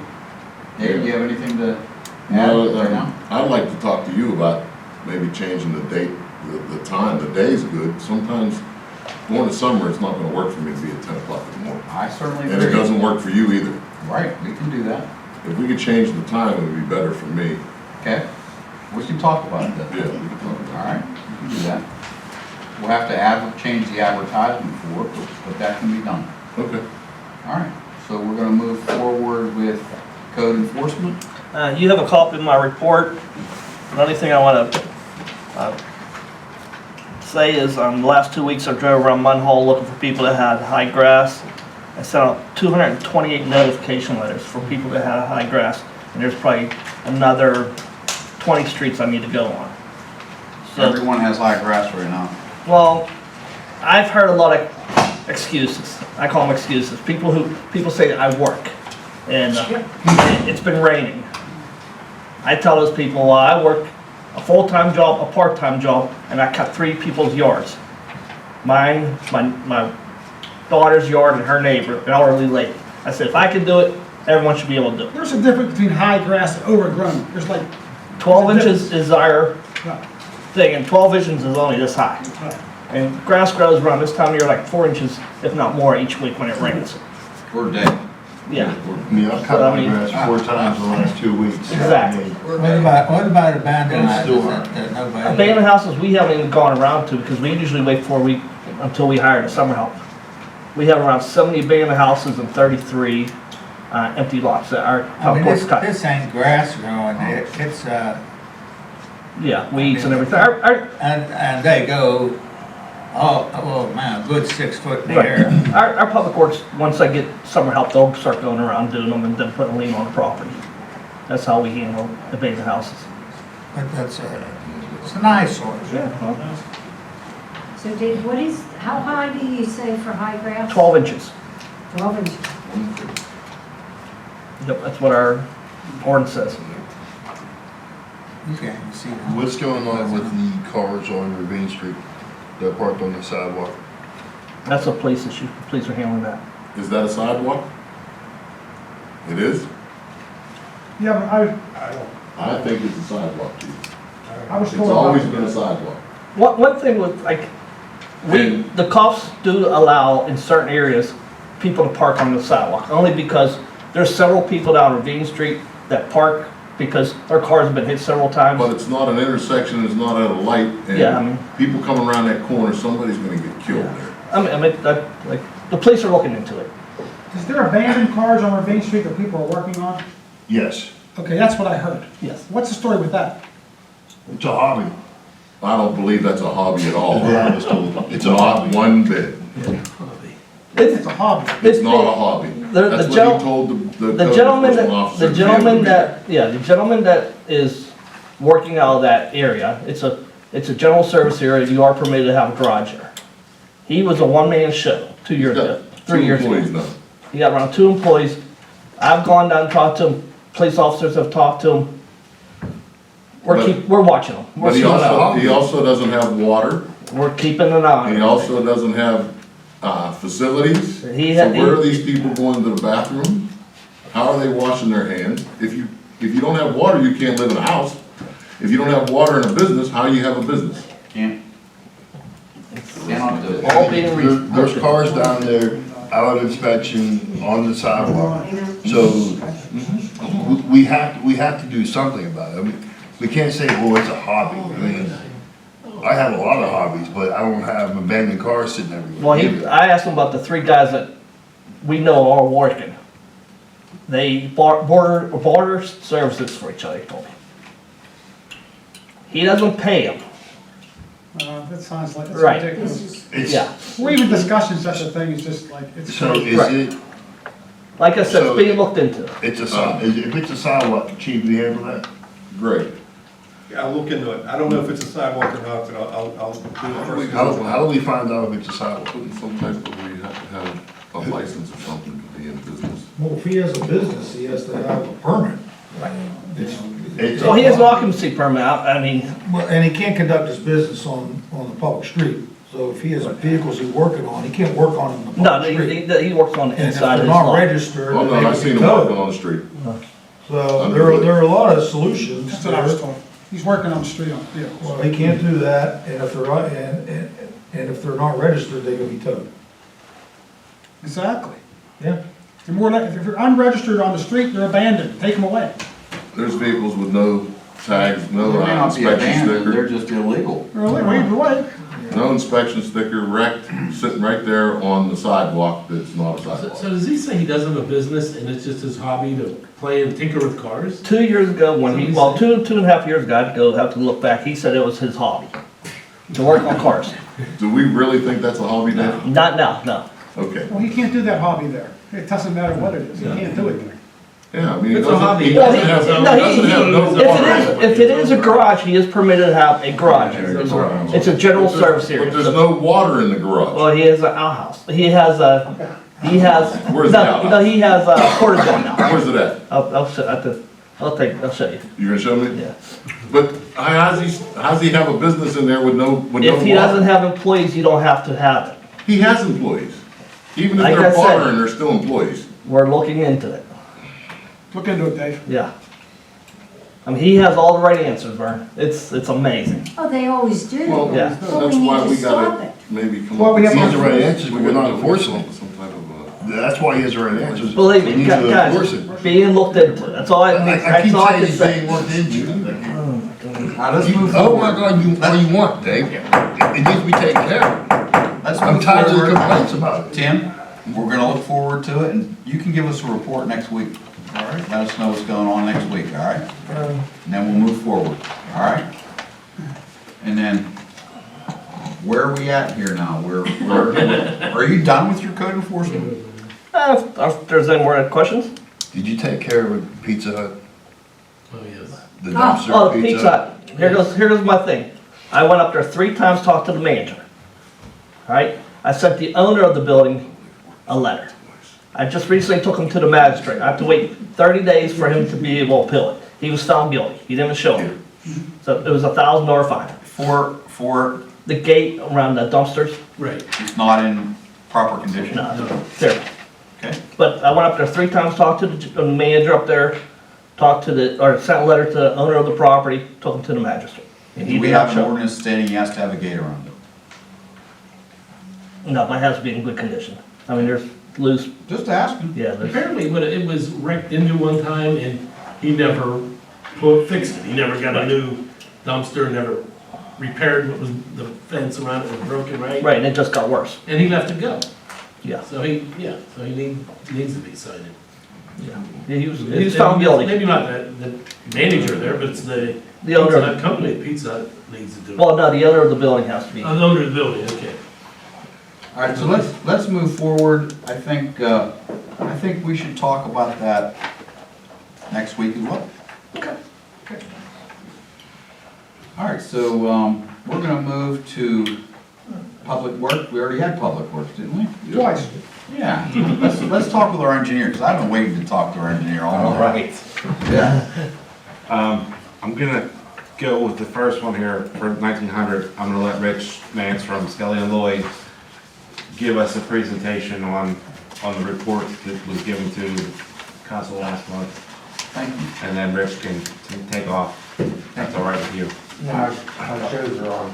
I don't know, so, but have you read the report? Yeah, I have. Okay, so we know there's asbestos in the building. Good news is none of the plaster tested positive. Well, I shouldn't say that, none of the plaster, but the majority of the plaster did not test positive, so that's good. That's always bad news in a building, especially that size. We do have some acoustical plaster. We do have some piping here and there. Majority of the materials that tested positive look like the old, probably original 9x9 floor tile. Some of it's under carpet in a lot of the offices, down in the what would you call it, fire lounge, basement fire lounge. It's under newer engineered wood or laminate flooring. in the basement hallway by the gym and such, it's just out in the open. So a lot of floor tile. Good news too, nothing regarding the roofs tested positive, including the roof decking. When we cored down through the built-up roofing or the rubber roofing, there was a gypsum-like roof decking that always sends a shiver up your spine, because again, that's a suspect material, but that tested negative. There were some exterior caulkings, a door, a garage door, stuff like that. Some of the, I don't know if it'll be original, but I think it's original, not the masonry, but they use like a gray caulking in some corners and such, also tested positive. So that's it for the asbestos. Could you just elaborate on that just for a minute? Yes. So if it's covered, it's okay? It's not gonna hurt anyone? Yeah, let me get to that. Asbestos is highly regulated. The Allegheny County Health Department, Bureau of Air Quality has regulations that are actually more stringent than the EPA. They require permitting and notification. They also regulate all asbestos greater than 1%. You go to Washington County, you want to remove some floor tile, maybe you don't have to even do any type of containment or stuff like that. But in this county, everything's regulated. They do make some variances for if a building's gonna be demolished. They might let you leave a little bit of the roofing or a little bit of this if you promise that none of that material is gonna be used for fill. But if you're gonna renovate that building and you're gonna mess with any of the asbestos, it's gonna have to be abated. Getting back to the piping, I know our proposal says pre-demolition, but I understand that you may thinking of keeping the building and renovating it. We knew that when we did the inspection that took over 3 weeks to complete. Sorry about that. So we didn't take our sledgehammers to walls and ceilings like we normally would. So depending on how you renovate that building, like if you're gonna redo the bathrooms and the water pipe, probably there were no access panels in the restrooms that we could see. So chances are, if you're gonna start replacing water lines in the bathrooms and such, I'd say there's a good 75 to 80% chance that in the pipe chases associated with the bathrooms, there's gonna be pipe insulation. So that wouldn't show up in this report. Above plaster ceilings, yes, there could be pipe above there. I took a sledgehammer and tried to bang a couple, like see something like this that's behind you, that like little kick out. Yeah. A lot of times there's pipe in there. Those walls are solid. I don't know what they're made of, but it's like a bunker. Plaster. Bunker. With So, concrete, not drywall. given that you had univents and you have a second floor, I would have to think that there's additional piping inside the walls. But if you're not gonna, that's another thing, if you're not gonna disturb it, you don't have to remove it. There you go. So 9x9, as long as you don't touch it, Like if you're gonna replace the carpet, right. that it's glued to the 9x9, chances are that 9x9 is gonna come up. Well, that 9x9 never had carpet on it, it's in good condition, it's fine laying where it's at. Yeah. You don't have to remove anything that's in good condition. Is the air in there, okay to breathe? Oh, we didn't do any air sampling. We strictly did asbestos, lead paint, hazardous materials inspection. From what I saw, I guess I heard through the grapevine that the roof has been leaking. We didn't see a lot of mold. Matter of fact, I didn't remember seeing any mold. You would expect to see like scabs of damaged floor tile. Are you saying that it's safe for people to be in it, I didn't take any air samples. but without the air samples? The asbestos? We were in there, so I'd be loath to say it's safe. We didn't damage anything. The material that we did document was in good shape. Specifically, the friable asbestos, which is the most apt to become airborne, which is the pipe, and the acoustical ceiling was in good shape. Floor tile is a whole different matter. You'd have to put that in a grinder to get any fibers off that. So, legally, I can't tell you, yes, you can go in there and walk around. We walked around, I didn't have any problems. I didn't do any air sampling either. I find it hard to believe that there would be any asbestos in the air in there. No, nothing's been disturbed. Now, what is maybe a little bit more important, all of the lead that we sampled, paint, there's two thresholds we use, a HUD threshold, which doesn't really do you guys any good, it's just a comparison. All the lead that we sampled in there was above the laboratory limit of detection. What that means is, if you're gonna do any work in there, either to stabilize the chipped paint, what have you, it's probably a good idea not to let your in-house staff do it. You probably want someone that's certified, if you heard of RRP, renovate, repair, paint, someone that has a little bit of knowledge in that aspect. Yeah, what if we just want to send people in to clean up? That's fine. That's okay then?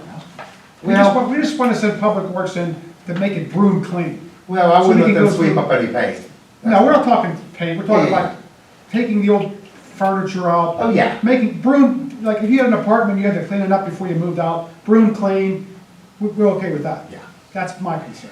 You're not gonna get any lead exposure No, from right. paint chips that you're not disturbing. Right, Right. Same with the asbestos. I can't think of any asbestos in that building right. that is gonna cause an exposure. And no mold, I didn't see any mold. I didn't We see any walked mold. through- I mean, it was We walked crazy. through the building too, we didn't see any. Yeah. Right. The gun range. I understand maybe you have some questions on the gun range. Well, it's lead infested. Oh, yeah, it's high. Right. I can't, let me see if I have a report, yeah, 12,000 micrograms, 6,500, 4,800. And I did show you, just for comparison, that the clearance standard for residential housing is 10. So you're talking way above that. Right. You We knew could that. opt to make sure that none of the HVAC system connects to that and just close the darn door. Seal it up. Seal it up, as long as it doesn't connect to the HVAC system. I'm not an HVAC expert, I know there's ductwork above there, I don't know if it's internal or what. That's radiator heat, right? It's radiator heat. I don't think. There's a duct up there, There is maybe a duct. someone added a duct. There's a duct there, but it's just heat and it heats up and it blows through that duct, I think just for that room.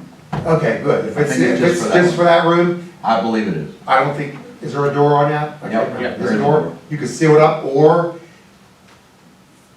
if you're gonna, if you could use it for a gun range again, you might wanna get, someone that's expert, and that would be more than the RRP, you're talking about some type of abatement, preferably someone that has done gun ranges before. That's gonna take a lot of vacuuming and wiping, and I'll tell you, these wipe samples that we do for clearance for the housing,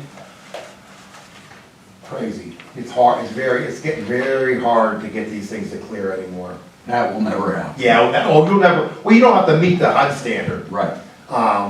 You'd have to probably get with like a specialized CIH, which we have them in-house, or maybe I could do some research and see what a gun range needs to be cleaned to.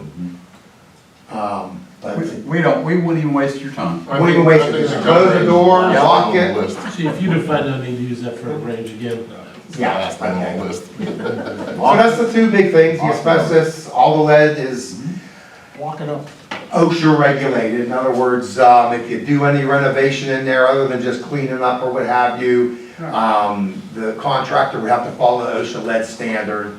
Of course, asbestos is the most regulated of both of those because the county gets involved. And then we did do hazardous materials, but I'm thinking most of the stuff that we call out is stuff that you use and would be taken out of the building anyway. So anything that's in situ, like the light ballast or the fluorescent lights, that's kind of minor compared to the asbestos and the lead paint.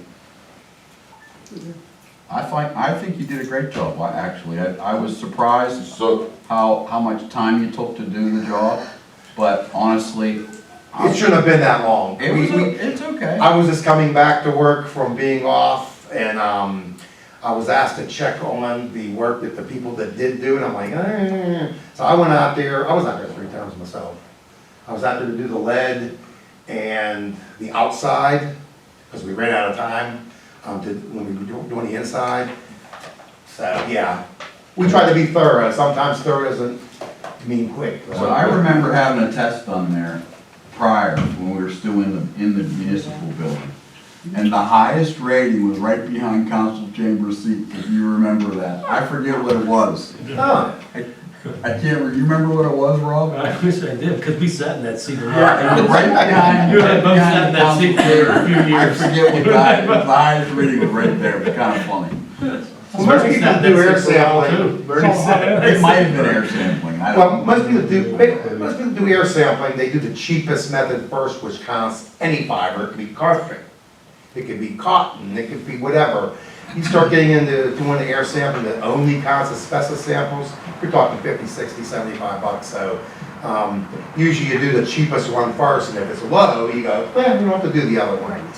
If you do one of the $12 samples and it's high, you go, maybe we should do it for asbestos. So that's all you're worried about. Is So did you asbestos. expect that building to be worse than it is when you walked into it, out of your experience? No, I mean, it's hard to tell because, sometimes all the floor tile would have been replaced by now, Right. First thing I look at is, oh man, this is a big building. Is the plaster hot? And it wasn't. So that saves That's you. big. That's big, that's huge. We did the same thing, this was like 20 years ago for Youngwood Borough. They sold Youngwood Borough, the high school or whatever school it was, for $1. It was like $400,000 worth of pavement there. So they basically paid There was $1 million in this building. Huh? $1 million in this building. With asbestos? Yep. Yep. Wow. Oh, yeah. Woo! Yep. What Before was we even that? started here. We must have missed that one. Yep. And I'm doing a job right now, and it's a small job, and you call around to these abatement guys, and they tell you, there's not much left out there. A lot of it, like you said, most of it's all been taken out and replaced a lot. So, it is what it is. Plus, ever since COVID, their prices change every year. Used to be, everything was stable. Actually, for a while there, whenever, I don't know if you remember this, when they were doing the steel building, all that asbestos in the steel building, prices were sky high. I'm talking like late 80s, early 90s. And they came down. Came down. Now everything's going back up again with the situation with the economy and COVID and gasoline and everything. I mean, Yep. it's like a month, it's like every 6 months you got to check your prices with your abatement contractors. Because you never know where. They're up and down. I checked them all. One's high, one's low, one's high. Yeah. They're all over the place. Yeah. And you got your good contractors and your not so good contractors, so. I got one question for you. Yes, sir. The fire department, they're still inside there. Is there anything that they need to worry about, to do any repairs or any work in there, inside the fire department? In the fire department, underneath the laminate flooring is the 12 by 9 by 9 floor tile. It's like 99% covered. You don't want to drill into it or anything. In your storage area, that long room with all that piping is asbestos. It's all in great shape, so I'm assuming you haven't had any problems with it since. The rest of the piping that we saw was in the boiler room. I don't think anybody goes in there. So, yeah, but I think you're pretty good. Thank you. We Thank appreciate you it. so much. We're glad you came to speak with us. Well, thank you. Okay. About to work. Thanks. Yep. All right, next topic, Rabine Street. We did get those folks some barriers and opened their driveway up, and they're very happy with that Awesome. for now. Awesome. Yeah. Yeah, my phone stopped ringing. Excuse me. I do have preliminary plans that we made from Ackenhau's recommendations. And hopefully we get some funding. We're estimating approximately $600,000 for that fix. Wow. Is that a conservative figure or a very high figure? Conservative. We always seem to run Safe answer. into problems and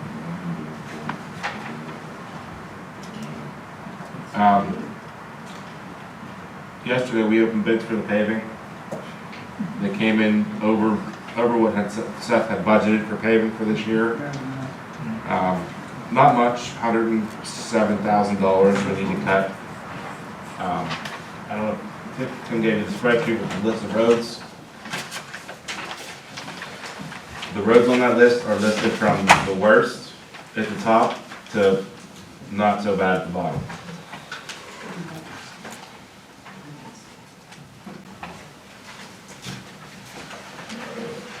So I took the bid price, the unit prices for paving, milling, the columns to the to the right and broke them down per each street. What I would propose is just start from the bottom and knock off the first 5 or 6 to get us within budget.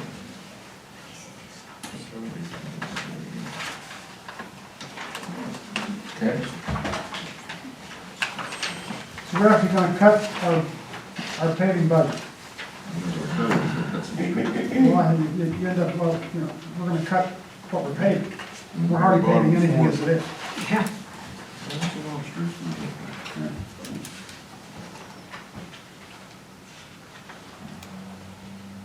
But we certainly don't know where we're gonna be at with Creek Street. I mean, That's the issue, that's it. That's the make or break of the whole thing here. Creek Street. We get some solid numbers on Creek Street, I don't know what we're gonna do. I think I agree with you. We take the best roads and we knock them down some. And that doesn't mean we can't put out to bid later in the year and do some of these other ones if things change. Yeah, I mean, most of the ones at the bottom of the list aren't terrible. They could probably wait till next year if that needed to happen. But we had 5 bidders. They were all about the same. El Grande was the lowest bidder at $513,150. Your bottom 4 come to 104,609. So that leave what, 22 streets we pay? So Al Grande, have they won the bids before, Bob? Yeah. Oh, yeah, That's what I thought. they've been around a while. That's what I thought.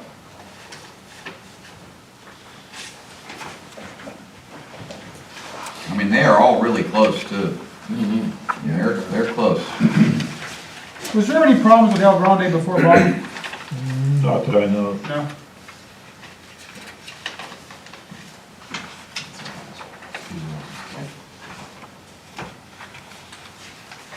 So Matt, how many roads would have to take off the bottom to pay for? Say about 4, Dave, 104,609, your bottom. 1, 2, 3, 4. Top 4, I mean the bottom 4. Bottom 4, 104,609. A couple of those are alleys. Alleys. I know Scotia Way, they've been complaining about that for a long time. Isn't that something we can do? We might be able to patch some of the alleys up, I agree. Let's see. We can also, like Scott tells me, our guys could pave alleys if they're not too wide. That's what I thought that's what our intention was. Yeah, I thought it Some of them was. are pretty big. And that's another thing we can look at, just having them milled, what needs milled and have the borough paved. We have to Possible. talk to the public works man. Yep, possible. We talked about that. We need any position, Bob, to pave? We're gonna pay some alleys. We can handle it? Yeah. We just got a new roller. I understand that, We but got a roller, we have a paver. We'll see. Yeah. is that our intention to do that? Pave It alleys? was our intention, Yes. yes. Yeah.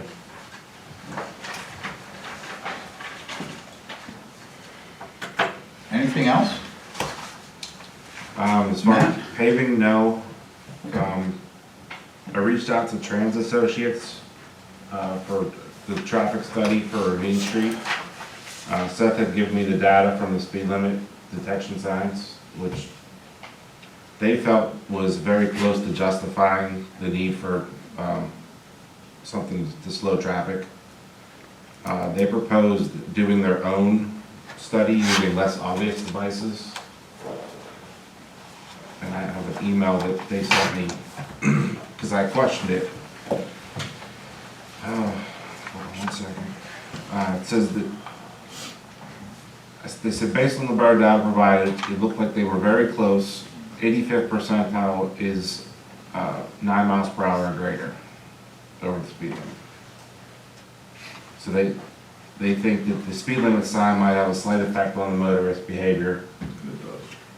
So they want to do their own test using less obvious devices. What's a less obvious device, a speed limit sign? No, that's what there's not, what where you're using now is a speed limit sign. Okay, so what's less than?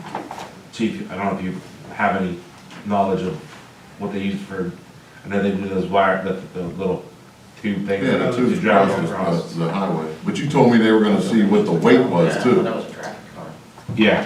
They're gonna do the weight and the speed. They gave me a total price of $9,800, but the traffic data collection is not $2,900, and then they're gonna do a collection with grade, speeds, traffic control, data crashes, school bus routes, with $900, and then they would evaluate all of that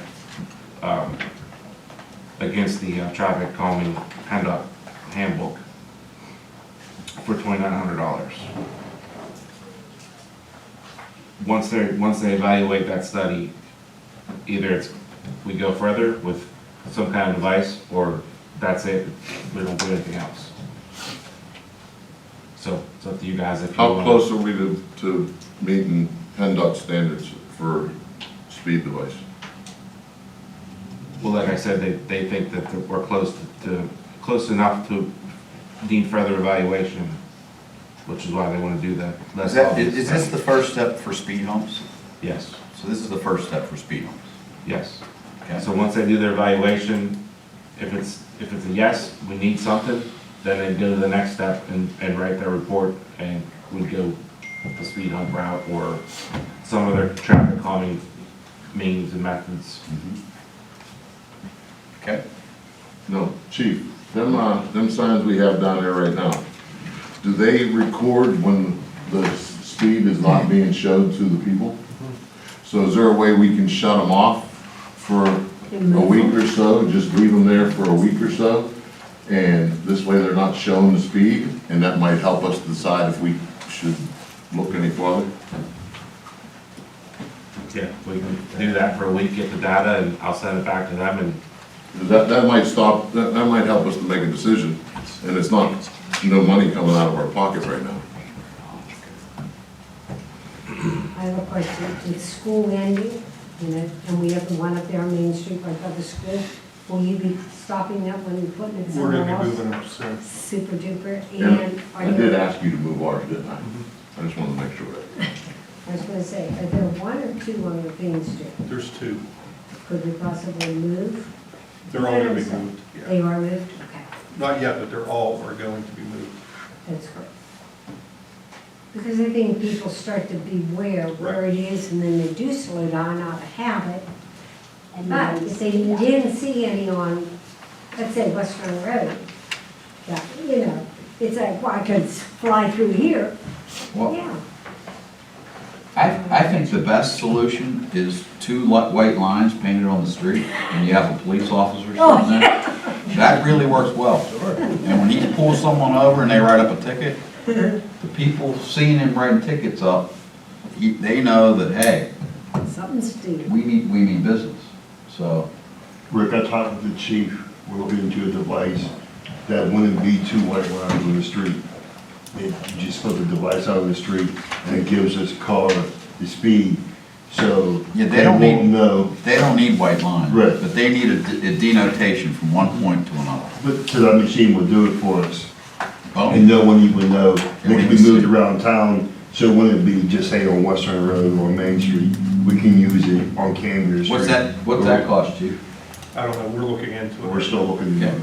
I'm not positive, but I think, Chief, have we set a record for writing tickets? Yes. I thought we have. So we're writing more tickets now than Munhall has ever written. We have one That'd be officer great. that's very good at it. But to the effect of the white lines, they make a difference too. Oh, they do. Because they see them and they're like, I know when I drive down South Park, you come down that road there, and they would sit in the people's driveway, and the white lines are there, I slow down. I agree. Yeah. They got me there one day. Oh, yeah, you know right where I'm talking about. some places just park an empty car there. Yeah, oh, yeah, we've done that too. Okay, where are we at here? Lastly, the two demo houses, I'm still trying to get a hold of the lady from the county to see where we are with funding for those. I know Dave has gotten calls from the lady on Margaret. Yeah. Yeah. No, she didn't call me. when she was here, I told her I'd stop by and see her. So I went by to see her, and a lot of the garbage that's coming from that house from the fire is falling into her yard, and it's in her yard. I'll show you the pictures when we're done today. And that house on Martha Street has gotten significantly worse also. Yes, that one on Martha Street's falling into itself. What house is that? That's, 1711. yes.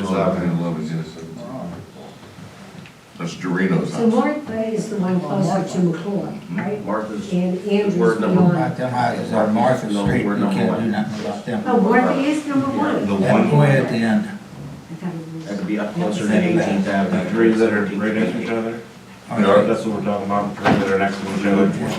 Yeah, the one in the middle is the one that's collapsing. Yeah, the two on the end are fine for now. For now.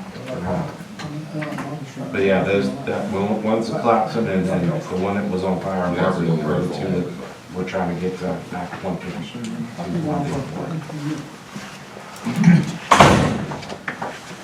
That's all I have, sir. Matt, thank you very much. Thank Good you report. for I'm all glad this you brought Richard along. It was Rich, right? Rich, yep. Rich, thank you for coming. Thank you so much. Just to clarify, on Yes. the road program, on the paving program, what we'd like to have next week, where we need to discuss that program. Well, guys, how do you want to go about the paving program?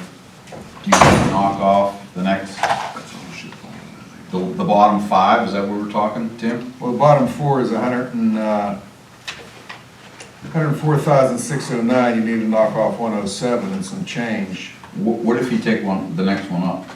Well, that's another 20,000 if you want to do that, we'll do that too. If we took the next one up, could we use some of that money towards paving using our own crews to pave it? Putting some money into that, spending some money that way. Sure. So why don't we take the next one up? Is that okay, guys? Yeah. Another We can always add to it later if we want to. You know, just I don't know what on that- streets they are. I lost that, but just talking. Rich, All right. Hilltop, we're not doing the whole thing. Probably be a good idea just to do the whole thing, which is another 500 feet. Where's that at? Hilltop. Yeah, Like Yeah, a a lot of God, it. that's On bad. Hilltop, too. me and Rini went up there. Yeah. A year ago. I lost my 2 years ago. engineer. Bad day. So are we doing anything on Hilltop now? Yeah, from 8th Avenue up to the 90-degree bend. But I think we should go to the I think top. we should go do the rest of it. It's another $20,000. Yeah. If we had to spend 20, So if we're gonna do that, then we need to jump up another one or two down below then, Right, I agree. okay? Because that's worse. You're saying that's a Oh, it's worse, bad. Oh, it's a bad day. right? You're talking Hilltop, the one off of 8th Avenue. Yes. Yep. And Rick, it's been so long since they had any attention over it. Okay? So if we do that one, then we take one, Take 6 off. yeah. And if you want to look at just having them mill the alleys and having the borough pave them themselves, that will knock off some more money. We'd probably add another street back. Why don't you look at this and play with it for us and get back to Tim, and we can decide next week what we want to do. I think that's the even smarter way to do it. We'll have Matt give us a better understanding of what we might want to do, and then we'll talk about and vote on it at the meeting.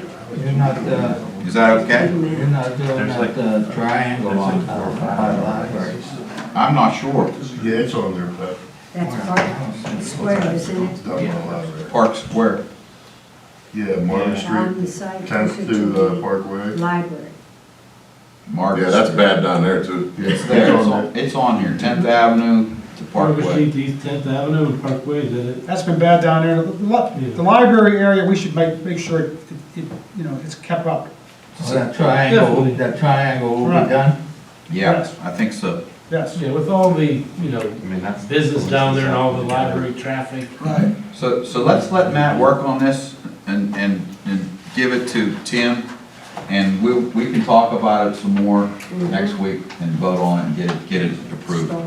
I think that's a good way to do it. And you can look at some alleys that we could do. We could do this one. And you could certainly talk with Bob Bicey as well and figure out what we can and can't do. That's it.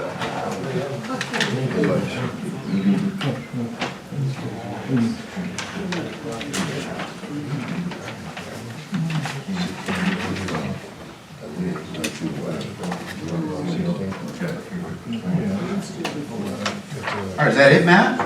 That's it, sir. All right, thank you. Thank you, Matt. They were just gonna do that for us. Okay, we're gonna move on towards the fire chief. Thank you, Mr. President. You all have a copy of my report for the month of April. We responded to 43 calls, 26 in Munhall, and 17 mutual aid requests. Our dispatch to acknowledgement was 2 minutes and 43 seconds. Dispatch to the first unit en route was 4 minutes and 57 seconds, and to on scene was 6 minutes and 46 seconds. May is typically a busy month for us for other details. We will be assisting with the Government Days Parade this Thursday. We will also be handling traffic control for the Girls on the Run race on Sunday. Oh, yeah. We will be helping with the Steel Valley Seniors Parade next Wednesday. Also the Memorial Day Parade. We'll be doing a safety talk at St. Teresa's Plaza for the residents this Thursday evening. And currently we have multiple members from all stations. Just started a rope rescue class tonight that's going to be going for the next couple weeks. So other than that, if you have any questions, that's all I got. You guys are busy. Yeah, a little bit. Chief, thank you so much. Any questions for the chief? Thank you, Chief. Council? Okay, I just want to mention that the Memorial Day Parade starts at 10 a.m. No, 9. No. 9:30. I'm sorry. The ceremony starts at 10 a.m. The parade starts at 9:30, and they do have a lineup at Steel Valley High School at 9 a.m. And there's a mass at 8:15 a.m. And we'd really like to see more people come to the parade this year and get involved. So we hope to see a good turnout and good weather. All right. So we'll move forward now with the police chief. Chief? Thank you, Mr. President. Council has a copy of my report. For the month of April, the department responded to 621 calls for service. We had a total of 30 arrests, 8 non-traffic citations. We conducted 76 traffic stops and issued 42 traffic citations.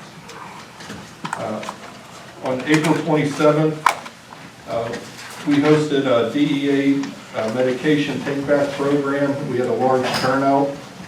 We collected 158 pounds of unneeded medication for safe disposal. Saturday, June 8th, from 10 a.m. to 2 p.m., the police department is going to host our annual bicycle safety event in the parking lot outside. We'll be handing out free helmets while supplies last to the kids. We also inspect their bikes for them, and we have a safety course for them, and we teach them how to ride their bikes safely in the streets. Our officers go on beyond the call of duty so often. I mean, I don't know if everybody knows this, but I was just reading on Facebook. Recently, they had a coffee with a cop that participated in that at Target. And I think today or yesterday, was it Tyler Chandler that was at Children's Hospital? Yes, I've seen that. So I'm very proud of our officers, and not just the great job they do protecting us and giving tickets out, but the things that they get involved with in the community and being community-oriented officers. And I know Dan Bowman will be up at market nights, and we'll have some things at his booth, and we'll have some other coverage up there Friday night. I want to make sure, you know, it's a different night. We don't know what the crowd's going to be like, so we want to, you know, get a little more coverage up there too on Friday night. I know last year we had at least 2 officers up, and many others would stop by throughout the evening, you know, that were just on the regular routine. If they had an extra 15 minutes, would stop up. And I do like to see that. Thank you for all the job you, Chief, and Thank you, Chief. your officers do. Thanks, Chief. So, we're going to move forward to the Borough Manager. Okay, just a couple of FYI. The report that Seth gave at the last work session, it was distributed among all the other reports that were given out, so I just have a couple FYI items. And also, I just want to say that it's a pleasure working with Missy and John in the office. I think everything's going well there. The first thing is basketball courts. We already discussed that, and we're going to leave that up to the attendants up there to regulate that as they see fit. Banner Community, I'm sure council has heard what a banner community is. This is from the Allegheny League of Municipalities, and I'll read it verbatim. Banner Communities Program Award is given to those municipalities that display an outstanding commitment to professional development, prudent fiscal management, transparency, accountability, and proactive communications to engage in community stakeholders. They usually have a lunch once a year that usually a councilman or two councilmen go to. So that's just an FYI for council that all the boxes were checked for Munhall, that they got another award for the Banner Community. Also, the last thing here on FYI, I got a call from Amanda, I don't know her last name, the borough manager for Homestead, and you're probably well aware, they're doing stormwater work on McClure down between 7th and 8th. Apparently, the gas company did not mark the lines correctly when they had the PA1 call. They're going to have to open, they cannot drill underneath 8th Avenue. They're going to have an open cut all the way over, which will affect Munhall, and they have to get a road opening permit from us. And I believe Dave gives that out. That's just an FYI. They've already had a verbal blessing from PennDOT, because 837 is obviously a PennDOT road, and they're working on the paperwork that has to be completed for that. So that's all I have for right now. Any questions? Between the trains and 8th Avenue, whoa, what Yeah, that is gonna be a mess. That's gonna be a mess. That work will only be done at night. Going across 8th Avenue. That would make sense, Tim. They gave them a permit from 7 p. to 6 a.m. to go across. Okay. Tim, thank you so much, and thank you for stepping up and helping the borough out. Again, this is your second interim appointment, and we do appreciate you. Sure. Okay, we're going to move on to items for consideration for the regular meeting. A, we're going to ratify the hiring of William Borowski as a Public Works employee in accordance with the CBA effective May 15th, 2024. We're going Well, that date's wrong. That should be next week. That should be whatever the date is after the council meeting. I'll change Yeah. that. Today is the 14th. right? Wait, is he been hired already? No. No, that's why that date. Oh, yeah, it won't be ratified. It will be Must be ratified. motion to hire. Right. B, we're going to accept the offer of $2,000 from South for Sales to purchase the borough's Dynapack roller model CC122. And that's just an old roller that we're not going to use now. It needs a lot of work. Approve a conditional offer to a candidate or candidates from the civil service list as a full-time police officer, pending all final exams and clearances, candidates to be determined. And we've already spoken about that earlier in the evening. Yeah, so that's gonna be a motion to ratify the hiring Right. of those two named officers. Correct. Okay. D, the hiring of Connor Brady and Jamison Mays at $15 an hour as summer seasonal employees, effective when needed pursuant to the Public Works Director. Okay? Any questions? All right, we'll move forward to payroll for the periods ending April 24th, April 6th, 2024 to April 20th, 2024, the total of $334,804.36. 39 cents, I'm sorry. Bills for the period of 4/1/24 through 4/30/24 with a total amount of $407,782.46. Obviously, the biggest thing here is Public Works. Public Works at $158,000. Is that for machinery or something that we bought? Anyone have an input on that? That's not payroll, right? He wrote a check for the new truck. That's the new For the new garbage truck. truck. That's right. The new dump truck. It was Or the new dump truck. That's right, that's right. That's the only major thing there, that, and the police have a $73,000 expenditure, chief. Any input on that? Price, is it payroll? I don't think it's No, payroll. it's not payroll, it's above. This is not payroll. Not sure what it is. We can look at that next week. Randy, remember that one, all right? I will. Okay, we'll move on. Any old business? Any new business? New business, set public hearing for comprehensive plan. Are we setting that? Who's drafting that? We did have a comprehensive plan last year in place. It was a 5-year plan, correct? Yeah, Wasn't it? that's a substantial undertaking. I don't recall hearing Seth talk about it.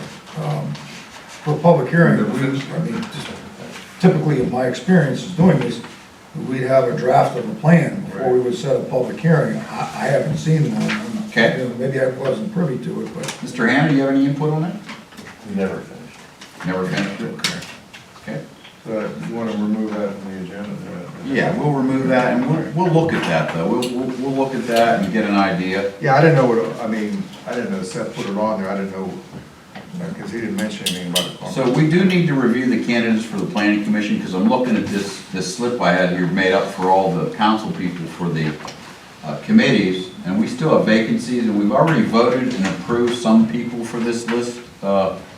And I know that there's a couple on there, but I know Mr. Hannah's applied, and there's one or two others that have applied for the planning commission. Yeah, they're in your packet.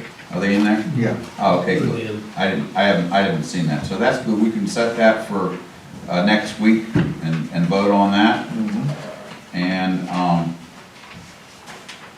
I'm gonna jump down to public, Park Elementary Government Days.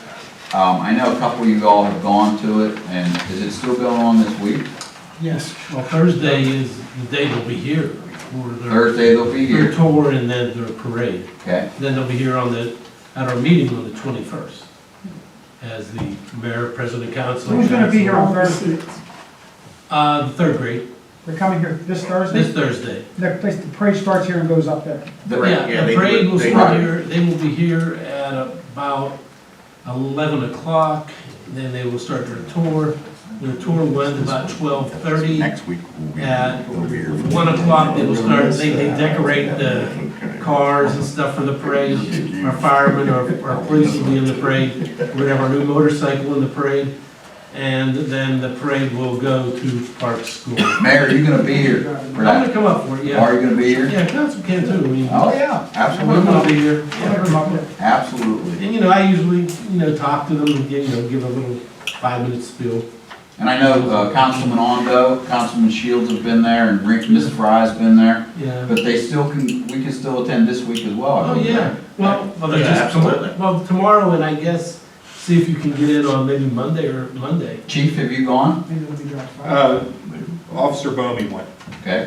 And I think Glenn went, right? For what? He went to third grade, talking. Oh, yeah, I talked. Glenn went. Awesome, that's a great day. The kids And really like that. I think the maps guy went too. I think Richard McLean went also. Awesome, that's great. We had a nice group go up there. So what time will they be here on this Thursday? 11 o'clock. Come about 11. They'll probably be here about a Check little after 11. I think they're leaving park at 11. Okay, anything else on that? So we're gonna move back to public comments. Any public comments from anyone? I have a question. Okay, yes ma'am. About, there was data that you had stated about Ravine Street and the signage for the speed signs. Is there other data for West Run, or I believe there's one on Woodhill as well? Something to consider? We do, all those signs collect the same data, but Ravine Street was the one we were just looking at. Okay, is there any plan for West Run for any type of speed enforcement? I know that the police were there one day that I saw right at Mooney. I live right near that corner there, and somebody new moved in, so their truck is parked, so whenever you pull out of That's Toyota, terrible. I pull out there all the time. Make that left. Yeah, Oh, it's even to terrible. make the right, you can't see it all, and everyone comes down Mooney as fast as they can. And they fly on that across. road. They fly on Western Road. As that grows out there at the end of Mooney on the left, you can't, the trees I grow know, up. we know. I'm We know right that. where the bend is, and they come flying around that bend, and I And it's both scary. did it once. That's why I don't come and see you more often. I know. Pulling out of your driveway is I bad. actually stood put in the road to stop traffic so company can Probably pull the other out. side. That's I how believe fast they come around the bend. It's bad. Excuse me, ma'am, can you give your name? for I'm the sorry, minutes? my name's Susie Collins. Pardon me? My name is Susie Collins. Susie Collins, that's Yes, Susie. and I live right on West Run, right at that intersection as Where do you well. live? I live on, right on West Run, a street down from Tioga, and then a white brick house. Okay, I'm down right across from the projects, right where the apartments are, so they come around that bend and So I'm just curious if there's any plan for additional, police reinforcement for that, or, you know, again, data that's being collected, so that's something, I'm not suggesting speed bumps or anything along those lines, but some type of data. Well, that is a county road, so they would have to do that, but certainly we enforce it, so the chief can work on that. We're down there a lot from traffic. I saw you one day, I pulled up sit in a my chair. driveway and just get them, because they come around. And I know there's a lot that goes into it, but even a stop sign at that one intersection where, again, you can't see it all whenever you're pulling out. I don't know what needs to be considered to have something done like that, but I'm just hopeful that West Run. We would have to get in touch with the county, because it's a county road, Yeah. and the county would have to approve a stop sign. And you there, know, there. I talked to the girl from West Homestead, whose grandfather or father was the mayor, and she said that a big study was done and the county found there was absolutely no reason to have anything. We had some luck with the county last year. We contacted the county councilman when there was the accident by the projects, and The gentleman was hit in a wheelchair. And they put some I heard- lines I up there, saw and it. and they didn't want to put a stop, they put a, what is it, a slow, pedestrian crossing, because that's where the kids cross for school. So we did get something done there, but, you know, we can, you know, check with the county and see if. And they do have Maybe the thing willing that to do tells you what something. your speed is. Unfortunately, people slow down until they're Right ready, there. and then they speed up, and then I know where I always stop though is where I have seen police before. I know I always especially slow down in those areas. So if police presence is there, I think that will send a signal that. Absolutely. we need to slow down. Absolutely, I agree. All right, anyone else, Mr. Hannah? Yeah, just a couple comments. To make good decisions, you need good information or data. So here's the data I know from last year. You have $500,000 between a capital improvement fund and a rainy day fund. Okay, that's your reserve. You have on Ravine Street, according to the borough engineer, conservative cost of $600,000. According to notice, if the right variables fall into place, you get the certification form, you get everything due in time, and it gets approved, that's $160,000. So subtract one from the other, you end up with 440. Use the majority of what you have left. You also have variables for Turtle Creek that aren't resolved as of yet. $500,000 is held aside there. You have a paving budget of $400,000, but you are also over the paving budget by $107,000.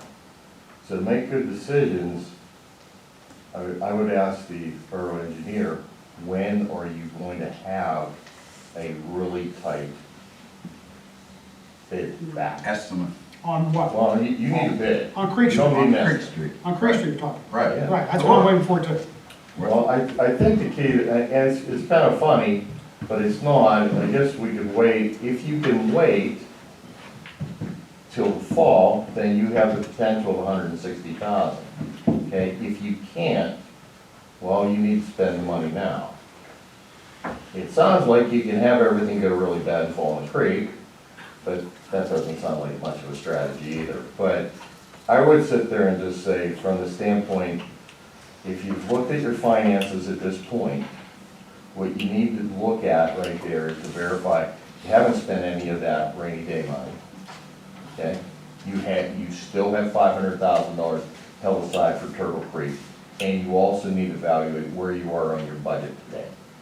Okay? And If anything that is going above budget or anything that you outside the budget itself. And also, Bill, you have to think that maybe we come way under in that parking lot up there in Turtle Creek. It's a potential. Right, and that could save us $150,000. We're hopeful that one. Right, they're all potentials. Right. So I would sit there and say, if 600,000 is conserved, do you have an idea what worst case is? 600 is conservative, I never heard that. Oh, that's what he said. Yeah, he That's what I said, is it conservative or is Up it? till this day, Seth never mentioned that to me. I had heard He 500. just has his estimates, I mean. I'd heard that's it. 500. First off, let me say, you know, having worked with, being an IT guy and a finance guy, I've worked with plenty of engineers over the years, you know, and the best he can do is give you an estimate. Okay, that's the best he can do A today. bid is totally different. You need a bid. Right. Okay, Right. so in reference to the paving, let's just look at these numbers. Let's just say that, you know, say it comes in at 600, you get the 160, down to 440. You can probably still make your paving budget, which I believe is $400,000. Right. Okay, and then, you know, you've got a lot of variables here that you need to answer first before you can make good decisions, okay? So if you're gonna be, conservative, I would sit there and say, and this is making a bet, really, at this point, you probably should look at your paving, because you need to get in line here soon, because everybody else is gonna get in line, get it done, so, you know, if you think all the stars align, and Turtle Creek's gonna be less than 500, and with Bean Street, Creek Street is not gonna be more, and you get this, maybe you do 200,000. The stars never seem to align for us though. So, I mean, What's you know, that? The stars never seem to align for us. Well, you know, What we we're need- fortunate that we have the money, we were able to build that up. Right. That's what it's there for, but you're gonna have to be very conservative moving forward on your capital purchases in anything at this point. You don't have, it's cash basis in government, you have no depreciation, period. And What we need is a engineered proposal, what needs to be done. And then we can put it out to bid, and I think you're pretty close to that. How close? I think he's pretty close. Within the next week or two. Okay, that's close. Yeah, I think he's pretty close. And from that point, the same thing needs to be said about the parking lot project up here, which they're starting to get an engineering bids on. And I think that Seth and we all talked about how we feel it could come under that number. that was, I hope, yeah. Right. So, So you have a lot of, I just wanted to point that out, some basic numbers. And then you guys should all meet right there with the borough manager and the finance chair and go over your finances. And then you can make some decisions at this point. Right. And obviously, the solicitors key in all this too. You know, there's no doubt about that. So I guess the only other comment I had on Main Street, if we're trying to encourage business, right there, you had a business owner come. He was a little frustrated when he left, which, you know, you all have decisions to make. And you all have to make the decision on what type of businesses you want on Main Street. And he did have a very good point, a number of people employed. So if there are precedents of other people that have it, you probably need to sit down and talk to them and do that. So that's all. Thank you. Thank you, Bill. all right. Anyone else have anything to say? Just one thing, I hope you all, I think you may have all got the email, I'm gonna go to the meeting next week with US Steel and Nippon Steel at the Georgetown. Did you all get an email on I that? didn't get that. Maggie sent I it. didn't see it. I would like to go next week, I don't think there's any charge for us going, but the Mayor, I want mayor's you- council. I want you to call me and we'll go together. We'll go together, okay, All mayor, right. council, What day is it? supervisors, managers, so. What day is it? It's next Wednesday, so maybe we can stay away from our interviews next Wednesday. Yeah. But I think it'll be good, could be a follow-up to the one that you and I I also definitely went to want to already. be there, for sure, Okay, for sure. okay, so, It's still going through, correct? The sale's going through? well, we don't know yet for sure, but it's, I think it's moving I'd forward. like to get an update on what's Yeah. going on. All right, good. We don't have a steel plant here anymore, but we have a lot of Well, we residents that are still employed in the steel Well, business. we have their office here. They have Yeah. their what do they call it? Research center. Research center, right, we have that here. Yeah, they're still here. And that's why we got invited to the first meeting. Right. Handed us- Because I asked, you have a planner, he said, well, you have a research center. I said, Yeah. okay, happy to come. All right, thank you, Mayor. All right, any other thing? Because I need a motion. Motion. Motion? All in favor? Thank you all for attending.